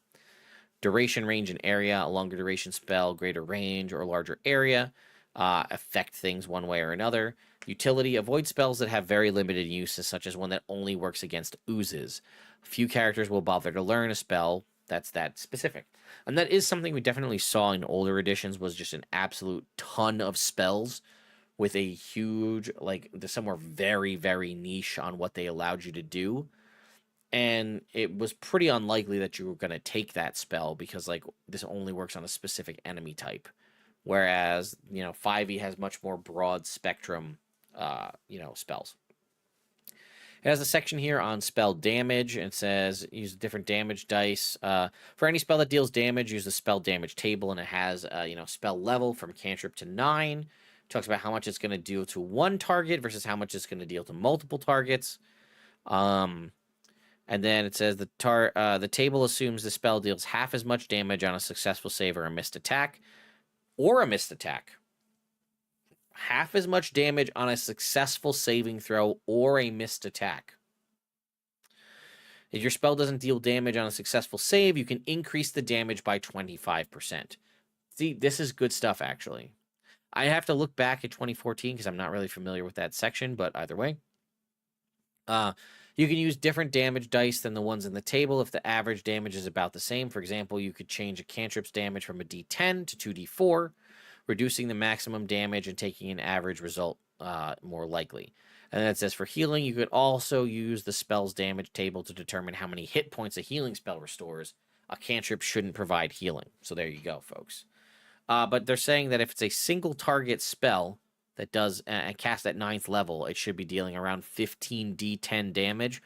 Or if it's a level 9 spell dealing damage to multiple targets, it should be around 16 d6 damage, which is also kind of foolish given the fact that Meteor Swarm is a level 9 spell that does 20d6 fire and 20d6 bludgeoning.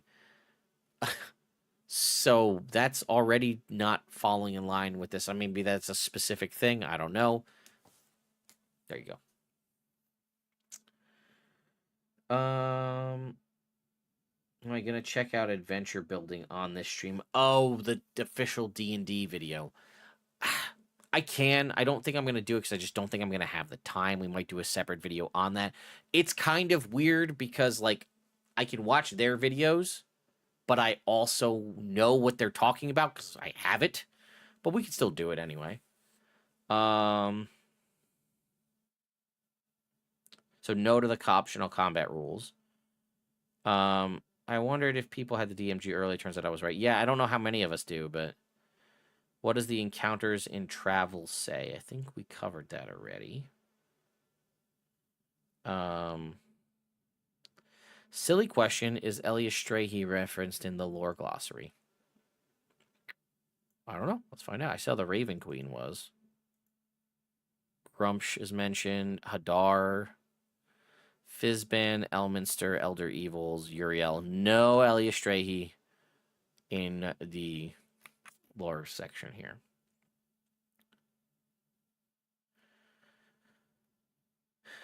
Can you pull up the 2014 version of the encounter difficulty and compare? It was there, but it generally sucked, so I want to know if they improved it or just made it the same. Well, we already covered that. Boys, this is a problem where I'm so far down on diatribe answers that I don't get to go back. And I'm catching up to your comments now, and I'm way behind.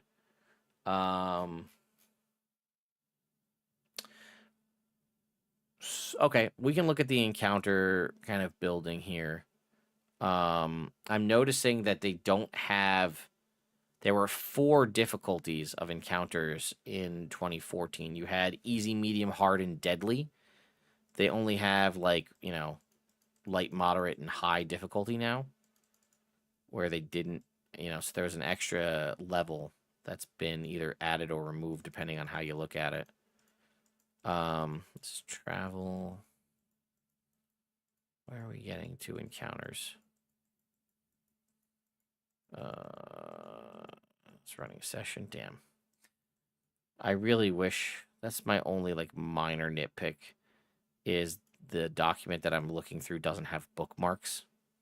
And that would make this so much easier if we could just flip to where we need to be with relative ease as opposed to just trying to find it with either searching or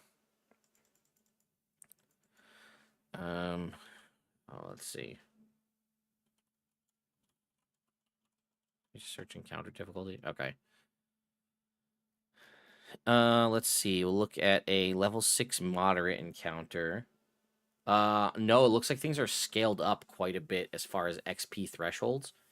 So if I look at what was a moderate encounter or a medium encounter in 2014, 6th level characters, the XP is 600, whereas moderate encounters for 2024 is 1,000. And honestly, this tracks because the power creep of the players is so much stronger in 2024. The amount of things you're going to need to throw to challenge them should be increased. So, for example, what was considered a medium encounter in 2014 with 600 XP for a level 6 character is now basically what's considered the low level encounter in 2024. And what was considered a deadly encounter for 6th level characters in 2014 is now the number for high difficulty in 2024. So they basically removed, essentially, it looks, is this accurate? Okay. Here's an easy way for me to describe this to all of you. Look at the 2014 XP thresholds by character, delete the easy column, and that's what you have for 2024. What was medium is now low. What was hard is now moderate. What was deadly is now high. Just delete the easy column completely. That's the table you're looking at. Although, wow, hold on. That only counts for a certain point. That matches up to 7th level. 8th level? 8th level. Okay. Then it's scaled down a little bit for 9th level at 2,400 on the high end. And 2,800 at 10. 3,600 at 11. But then it jumps up to 4,500 at 12. And then it starts to break away at where? 15th? Nope. 16th? 17th? No. Oh, I'm doing this backwards. Hang on. I'm messing my brain up here. Let me look at this. 15th level. Yeah, okay. I'm sorry. I was I twisted my brain up on that one. Okay. At 10th level. 9th level. Okay, yeah. It starts to separate at 9th level and above. The high end, I'm just looking at the high end as an example, XP starts to gradually increase in 2024. So, for example, the deadly encounter XP budget for a 20th level party in 2014 was 12,700 XP per character. In 2024, a high-end difficulty for a 20th level character is 22,000. So just shy of double the amount of XP per character utilizing 2024 rules, which tracks due to the amount of increase there. So, yeah. Also, the combat encounter difficulty here says there are 4. Did it tell you to multiply it? I just want to make sure. Yeah, first figured out XP thresholds. The table has 4 XP thresholds. Use a character's level to determine the XP thresholds. Repeat this for every character in the party. Yeah. So, yeah, we're almost double at the high end. So it does recognize that it looks like at around level 9, party members in 2024 start to get significantly more powerful as the amount of difficulty for the XP scaling does increase pretty substantially.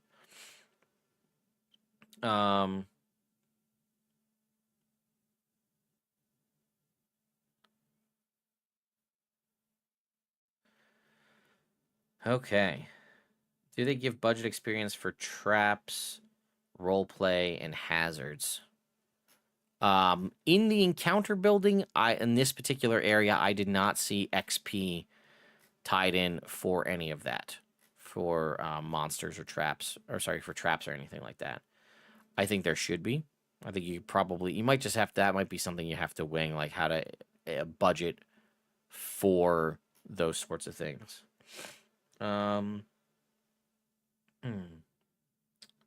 How disappointing is magic item pricing? I covered it in the previous video. It is not a range anymore. It is a static number. They do allow magic items to be purchased officially, right? Previously in 2014, it said something along the lines of like magic items aren't available for sale. Where is it? Let's see. I'll read you the 2014 one. Unless you decide your campaign works out, this is 2014. Unless you decide your campaign works otherwise, most magic items are so rare they aren't available for purchase. That's what it said in 2014. In 2024, it says, common magic items can often be bought in a town or city.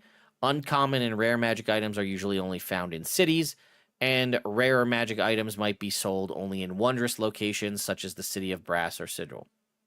If you allow characters to buy and sell magic items in your campaign, rarity can help you set the price for those items. Gold piece values are provided in the magic item rarities table, which again says common is 100, uncommon. Previously, if I look at the other table, there was a range of commons was 50 to 100, uncommon was 101 to 500, rare was 501 to 5,000, very rare was 5,001 to 50,000, and legendary was 50,000 plus.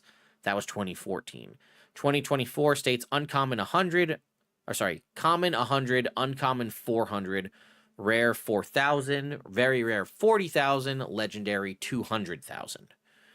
And then again, as I mentioned in the other video, if they use +1 plate mail as an example, right?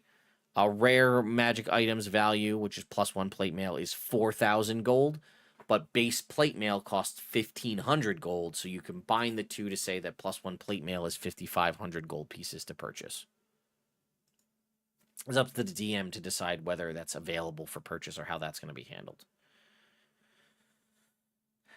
How long does it take in the new rules to craft a legendary magic item? In the old rules, it took 45 years and 500 gold pieces. Okay, let's find out. Crafting a magic item. It takes 250 days and 100,000 gold pieces to craft a legendary magic item in the world of 2024, right?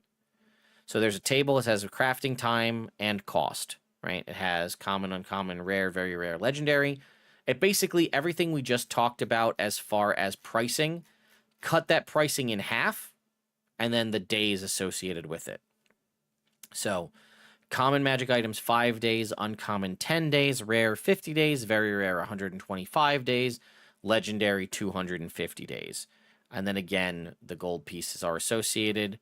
It says time and costs are halved for consumable items other than a spell scroll, whose time is fully detailed how to do that in the 2024 Player's Handbook. Again, as I mentioned in that other video, as was mentioned by the folks on the D&D team, to craft a magic item, you need Arcana proficiency.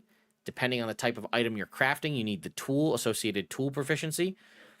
If it casts or replicates a spell, you need to have that spell, know it, and prepared. And then spend the requisite amount of 8-hour days working on it, where you can have one assistant who can help cut that time in half. The gold piece is supposed to be the equivalency of rare materials, or raw materials rather, that you're using to craft it. There's a 75% chance if you're in a city that whatever materials are needed are available. In a settlement, there's only a 25% chance. If they're not available, you have to wait at least 7 days before you can check for availability again.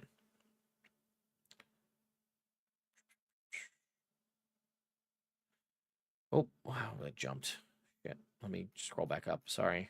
Oh god, there's so many questions. I'm never gonna finish this. Oh Guys, I'm gonna be honest with you. At some point, my kids are gonna come home with dinner, and I'm gonna have to end this. So we might have to pick this up in a future video, future stream. I'm so far behind. Um, damn, I didn't realize. I thought I was like catching up, and my chat just jumped. Okay, let's see where we're at. Custom backgrounds, yes, covered that. Does the 2024 DMG have optional rules like adventuring, like the adventuring and combat options? Again, I think we're talking about like marking, overrun, flanking. No, that's not in here. Um,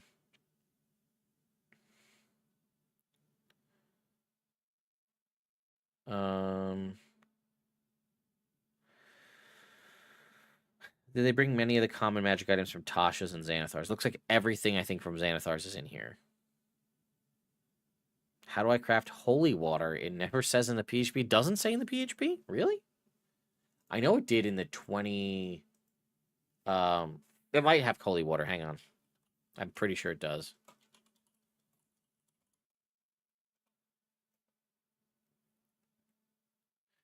I know Bastions can craft holy water. That's a section in the Bastion area, right? If you have a sacristy, which is a level 9 Bastion, one of the things you can have them do is craft holy water. You commission the facility hireling to craft a flask of holy water. The work takes 7 days and costs no money. You can spend gold pieces during the creation process, however, to increase the potency of the holy water. How very evangelist, if you will, that if you pay more gold, you can get the more holy water. So for every 100 gold pieces you spend up to a maximum of 500 gold pieces, you can increase the damage dealt by your holy water by a d8. I don't know if that was intentional, but I kind of hope it is, that like, if you send us more money, we'll send you the holiest water we've got. That's just too funny to me. Let me pull up the 2024 Player's Handbook, because I'm surprised it doesn't have rules for crafting holy water. Maybe it's in the adventuring gear section.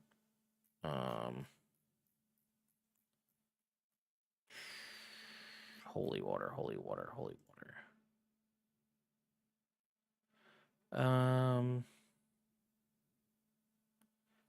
No, it does not say. When you take the attack action, you replace one of your attacks with throwing a flask of holy water. Target one creature you can see within 20 feet of yourself. It must make a dex save or take 2d8 radiant damage if it is a fiend or undead. Yeah, I thought it had rule. I know the 2014 one had rules for crafting holy water. Does the index not have anything about crafting holy water?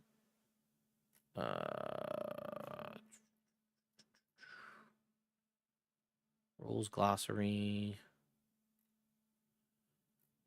I don't think they have the index on.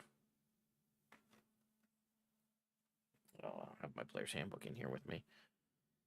Huh. I'm a little surprised that it doesn't have rules for crafting holy water.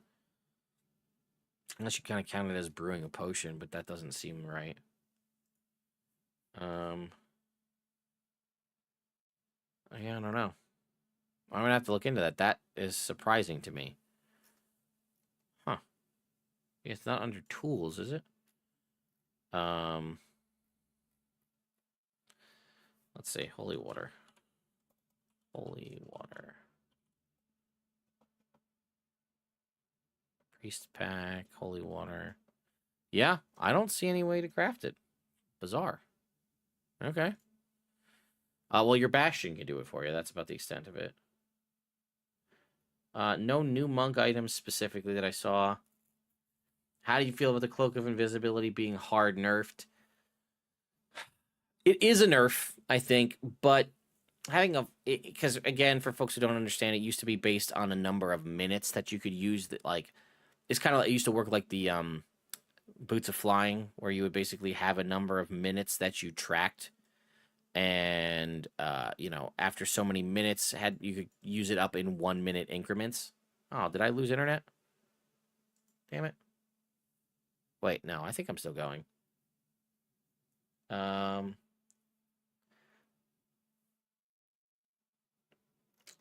Sorry, I don't know if I just lost you guys. My YouTube just like closed out for me on a second there. Oh, son of a... Damn it. it... Come on. I know you guys are here. I'm just mad because it, like, all of the questions that I was reading, it just jumped. And, like, because it closed out, it just, like, I deleted all the questions that were there. Son of a bitch. Actually, for those of you asking about the dwarf with the shotgun, now I'm catching up to that part because I just missed that whole chunk in the middle. It actually says in the caption for it something along the lines of, when you're fighting with a troll, you don't have time to figure out how to wield the shotgun properly or something. So, yeah, I recognize the dwarf wasn't holding the shotgun right, but it's actually addressed in the, like, the little caption in the art. So,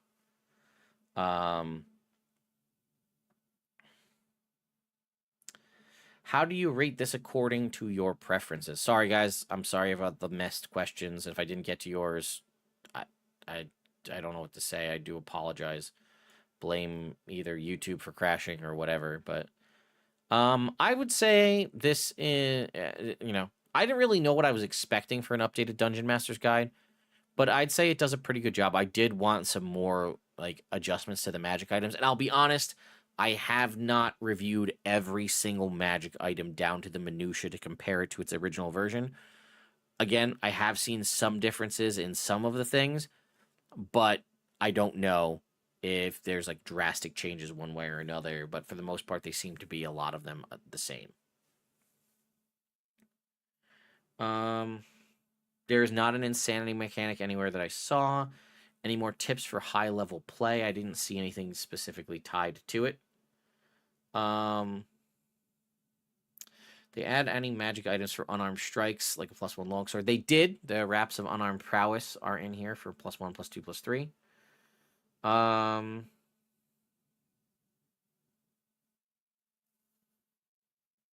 Yeah, I think Meteor Storm, Meteor Swarm or whatever it is an outlier.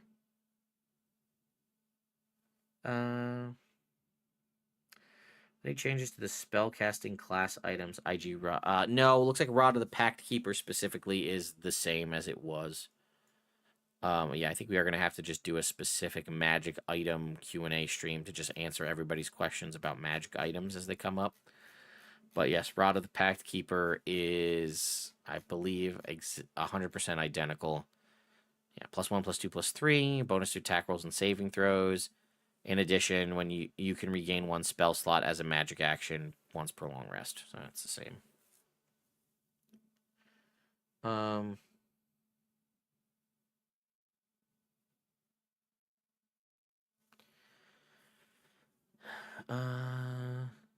Let's see. Could you describe what some of the Bastion buildings do?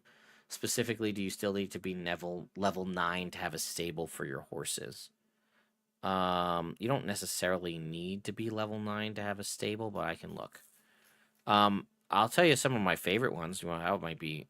Stable is still technically level 9. But my favorite, one of my favorites, as someone who's playing a wizard currently, is the Demiplane. That's a level 17 Bastion. And it has the Arcane Resilience Empower rule, which is, when you issue the Empower order to this facility, magical runes appear on the Demiplane's walls and last for 7 days. Until the runes disappear, you gain temporary hit points equal to 5 times your level after spending an entire long rest in the Demiplane. And that, I could get behind 5 times my level in temporary hit points as a wizard.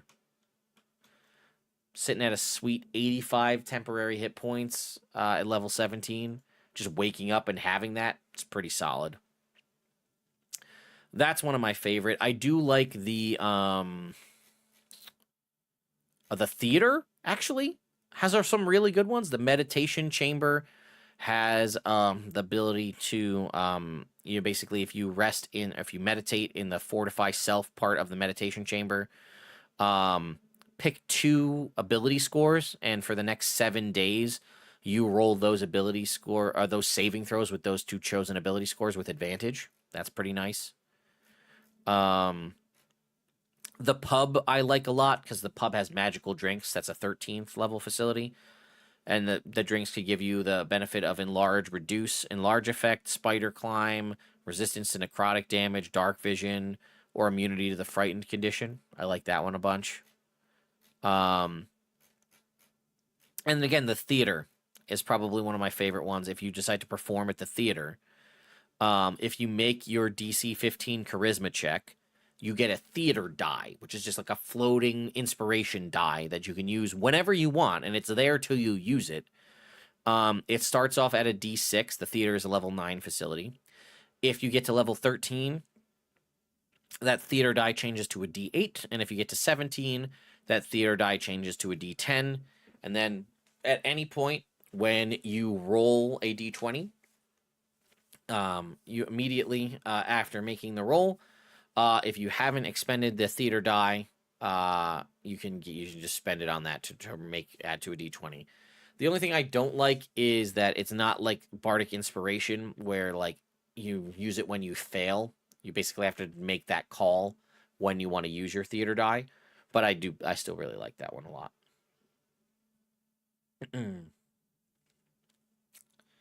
Is there a section on spell scrolls with more detail than in the PHB? No. The spell scroll section in the PHB is basically what you've got for crafting spell scrolls. Are there new rules for treasure distribution, and are there loot tables still? Yes, there are loot tables. Let me find them for you. The loot tables are broken up into 4 different groups: Arcana, Armaments, Implements, and Relics. Arcana are things, again, this is a very broad spectrum way to describe it, but Arcana are typically magic-y things, Sorcerer, Warlock, Wizard. Armaments are more like magic weapons and armor. Implements are more utility-based things, and then relics are more like cleric, paladin, druid, kind of divine-ish based items. And they are broken up into common, uncommon, rare, very rare, and legendary. So there are those 5 different rarity tables for each one. So again, common, uncommon, very rare, a rare, very rare, legendary for Arcana, Armaments, Implements, and Relics. And you'll also notice in the monster stat blocks in the monster manual, from what they've described, and I think from some of the images that have already been released online, like it'll say like, oh, Bullywug might have like typically, or like a Kuatoa, right? Especially if it's like a priest or something, it might say like relics. So like that's if you're gonna put items like magic items or like magic gear for the party to find on that enemy, roll on this table. Now you obviously have to decide what level, whether it's common or rare or what have you, but you can go ahead and do that.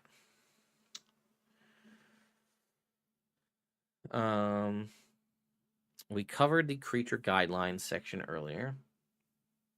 In your opinion, how much of the 2024 DMG is just a repeat of previous books? I would say probably the magic item section is the most repeated section, because a lot of it is just the magic items that we had in 2014 with some updates on some, and then a lot of the common magic items from Xanathar's guide, maybe also from Tasha's. I don't remember what the common ones are for that. And then cherry-picked items added in with the addition of a couple new ones. I would say that's probably the most replicated part from 2014. No,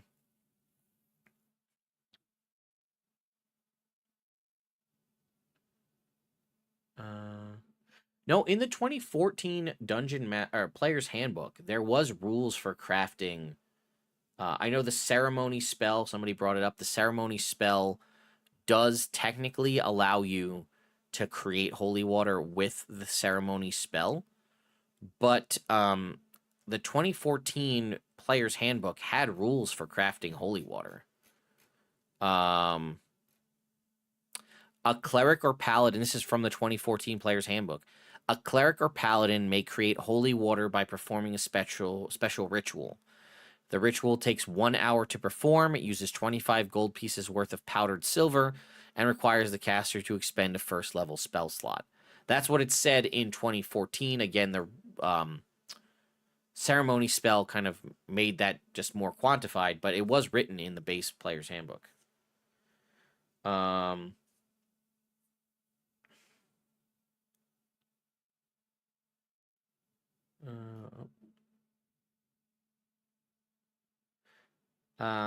In 24, no, I just read it. 2014 Player's Handbook, there was rules based from 2014 from the first book on how to craft holy water. But yes, ceremony was the updated way to do it. I'm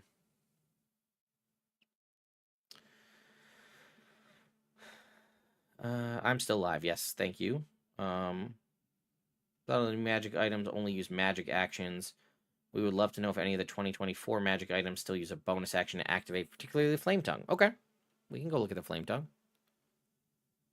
I definitely know my kids are home, so we're running out of time here. Flame Tongue, bonus action. You can take a bonus action and use a command word to engulf the damage dealing part of the weapon in fire. And it does still do 2d6 fire damage on a hit, and a bonus action to put it out again. And again, looking at the Frostbrand, because it's right next to it, it's still an extra d6 cold damage. In addition, you have resistance to fire damage, and you can put out extinguish non-magical flames. So that seems to be the same as well. Also, I'm right here. Gauntlets of Ogre Power. They're exactly the same.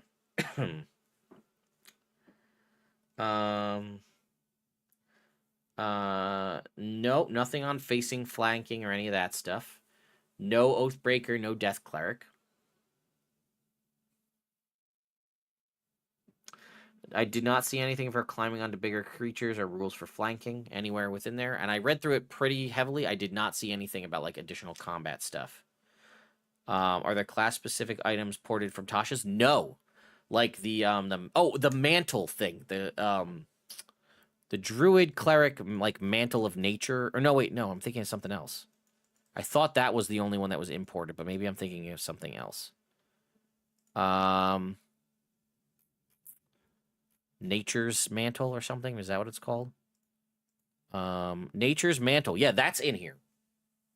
But like the sickle, the cleric, like silver sickle or whatever it is, the druid one, that's not in here. But yeah, Nature's Mantle requires attunement by a druid or ranger. While wearing the cloak, it's a spellcasting focus. While you're in an area that's lightly obscured, you can hide as a bonus action, even if you're being directly observed. That's in here. But like some of the other, it's so bizarre. But like some of them aren't. So what is it? It's called like a silver sickle, the thing from Tasha's Cauldron. For like the druids to get their boosted stuff. I don't think that that's in here. So not everything was ported over, which is again odd to me.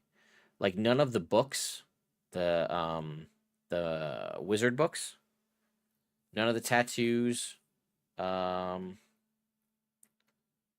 Oh, Moon Sickle, right? That's what it was called.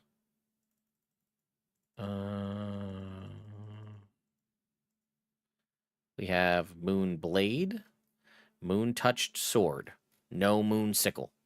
So odd to have Nature's Mantle of all things appear in here, an item for the Druid and the Ranger. But like, there's no Bell Branch, there's no magical tattoos. The Cauldron of Rebirth is in here. The Demonomicon of Igwilv is in here.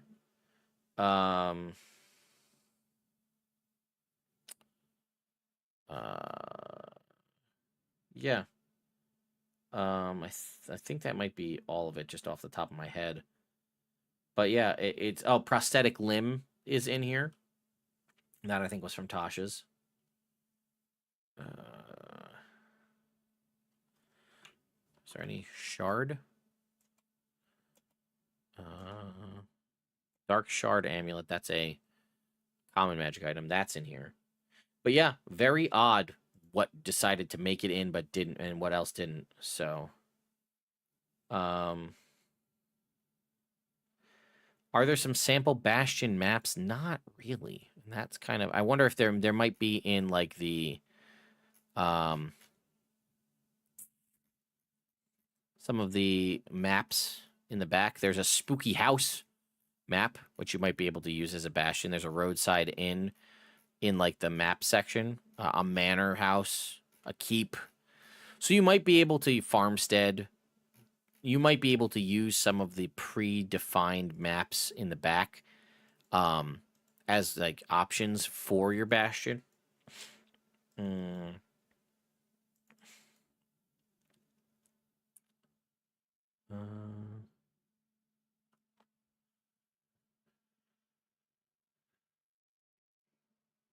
There is not a similar entry for wands. There's Enspelled Staff, Enspelled Armor, and Enspelled Weapons.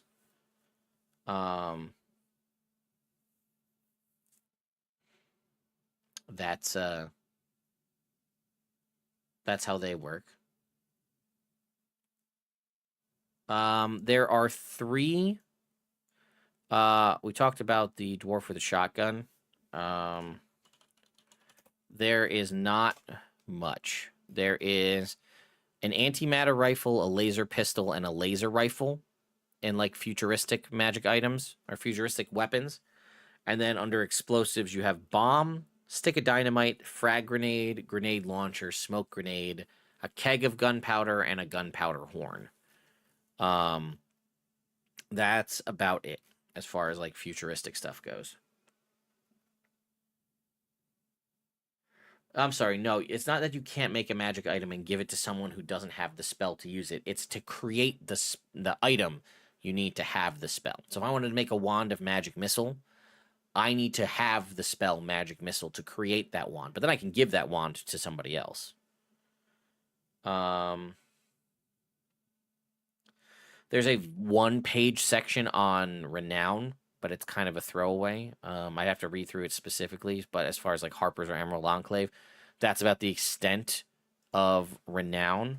I think you're going to get more luck out of that by researching what they used to have for the Adventurers League. It has a section on recognition and renown, but it doesn't really talk about what the rewards are if you were to build renown at all. We talked about the rules for custom backgrounds before.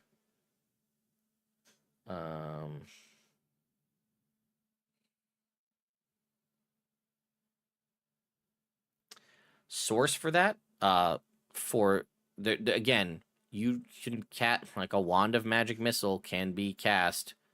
I just want to make that very clear.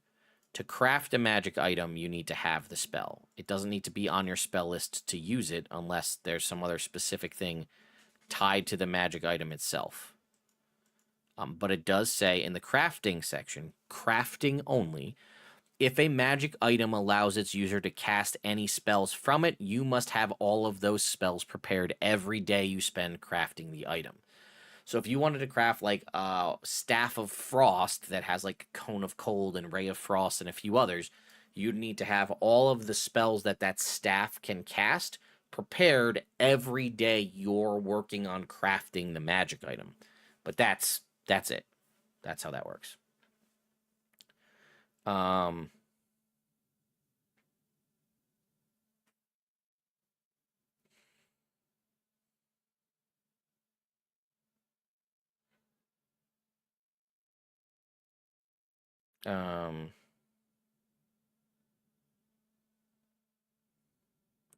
Again, I'm telling you for a fact by reading what it says from the book, you don't have to have the spell on your spell list to use the magic item. Now, if it requires attunement by a spellcaster, you'll have to be a spellcaster to do it.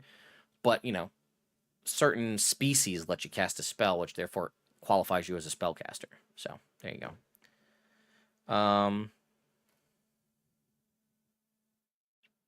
I'm hopeful that Death Cleric and like Oathbreaker will make it into the Forgotten Realms Player's Handbook.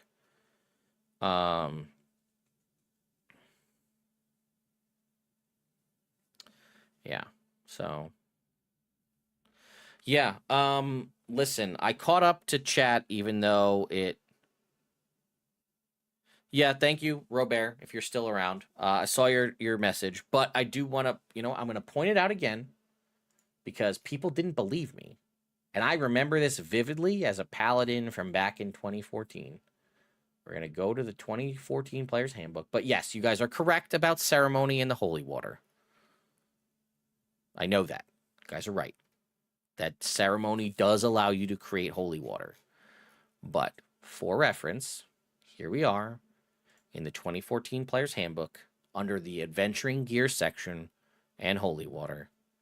A cleric or paladin may create holy water by performing a special ritual The ritual takes 1 hour to perform. It uses 25 gold pieces worth of powdered silver and requires the caster to spend a first level spell slot. It was written there. Ceremony is better because I think ceremony is a ritual spell, so you can do this without having to spend a spell slot.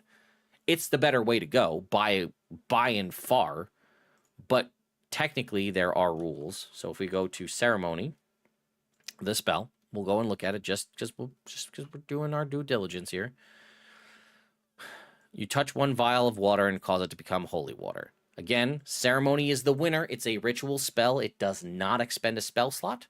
And it also doesn't take a full hour. Oh, it does take a full hour because it's a ritual, but either way. So yes, ceremony does allow you to create holy water without expending a spell slot, which is the way to go, and it doesn't cost you anything. Actually, I'm sorry, it does cost you the powdered silver, which was probably where it came from originally when they made that original spell. But there we go. Level set on holy water.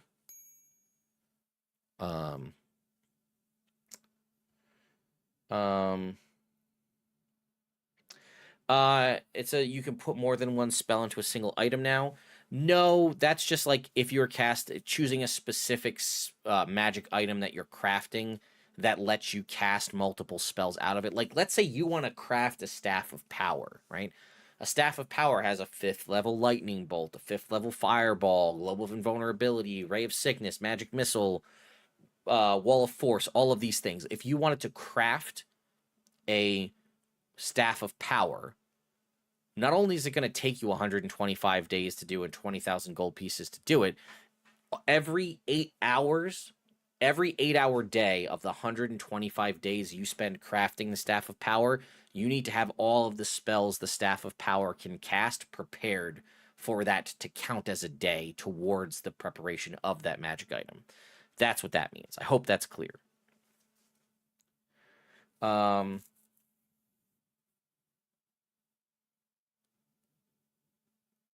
Yeah, I will do a separate magic item question only stream. I will do a video covering the Bastions 2014 versus 2024 to outline any specific changes if there is anything noteworthy.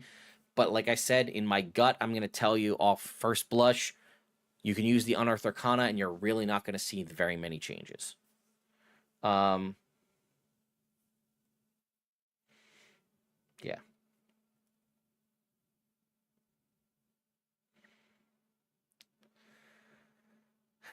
Okay, cool. I think we're up to date on the questions. And unfortunately, my food is upstairs. So, oh boy. Well, I got messages coming from my wife. What do we got? Ooh, okay. All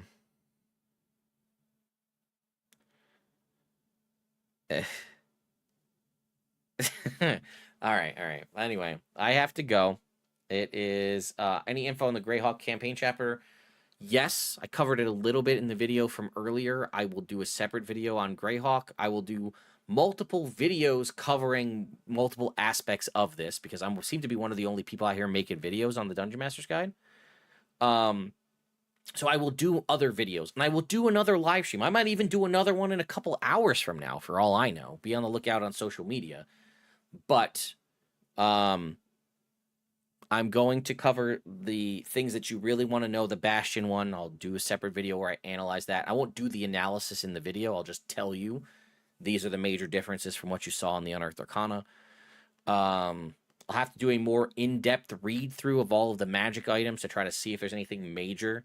Again, I can tell you the rings of elemental power or whatever, those ones, those are significantly improved in a lot of ways. Yeah.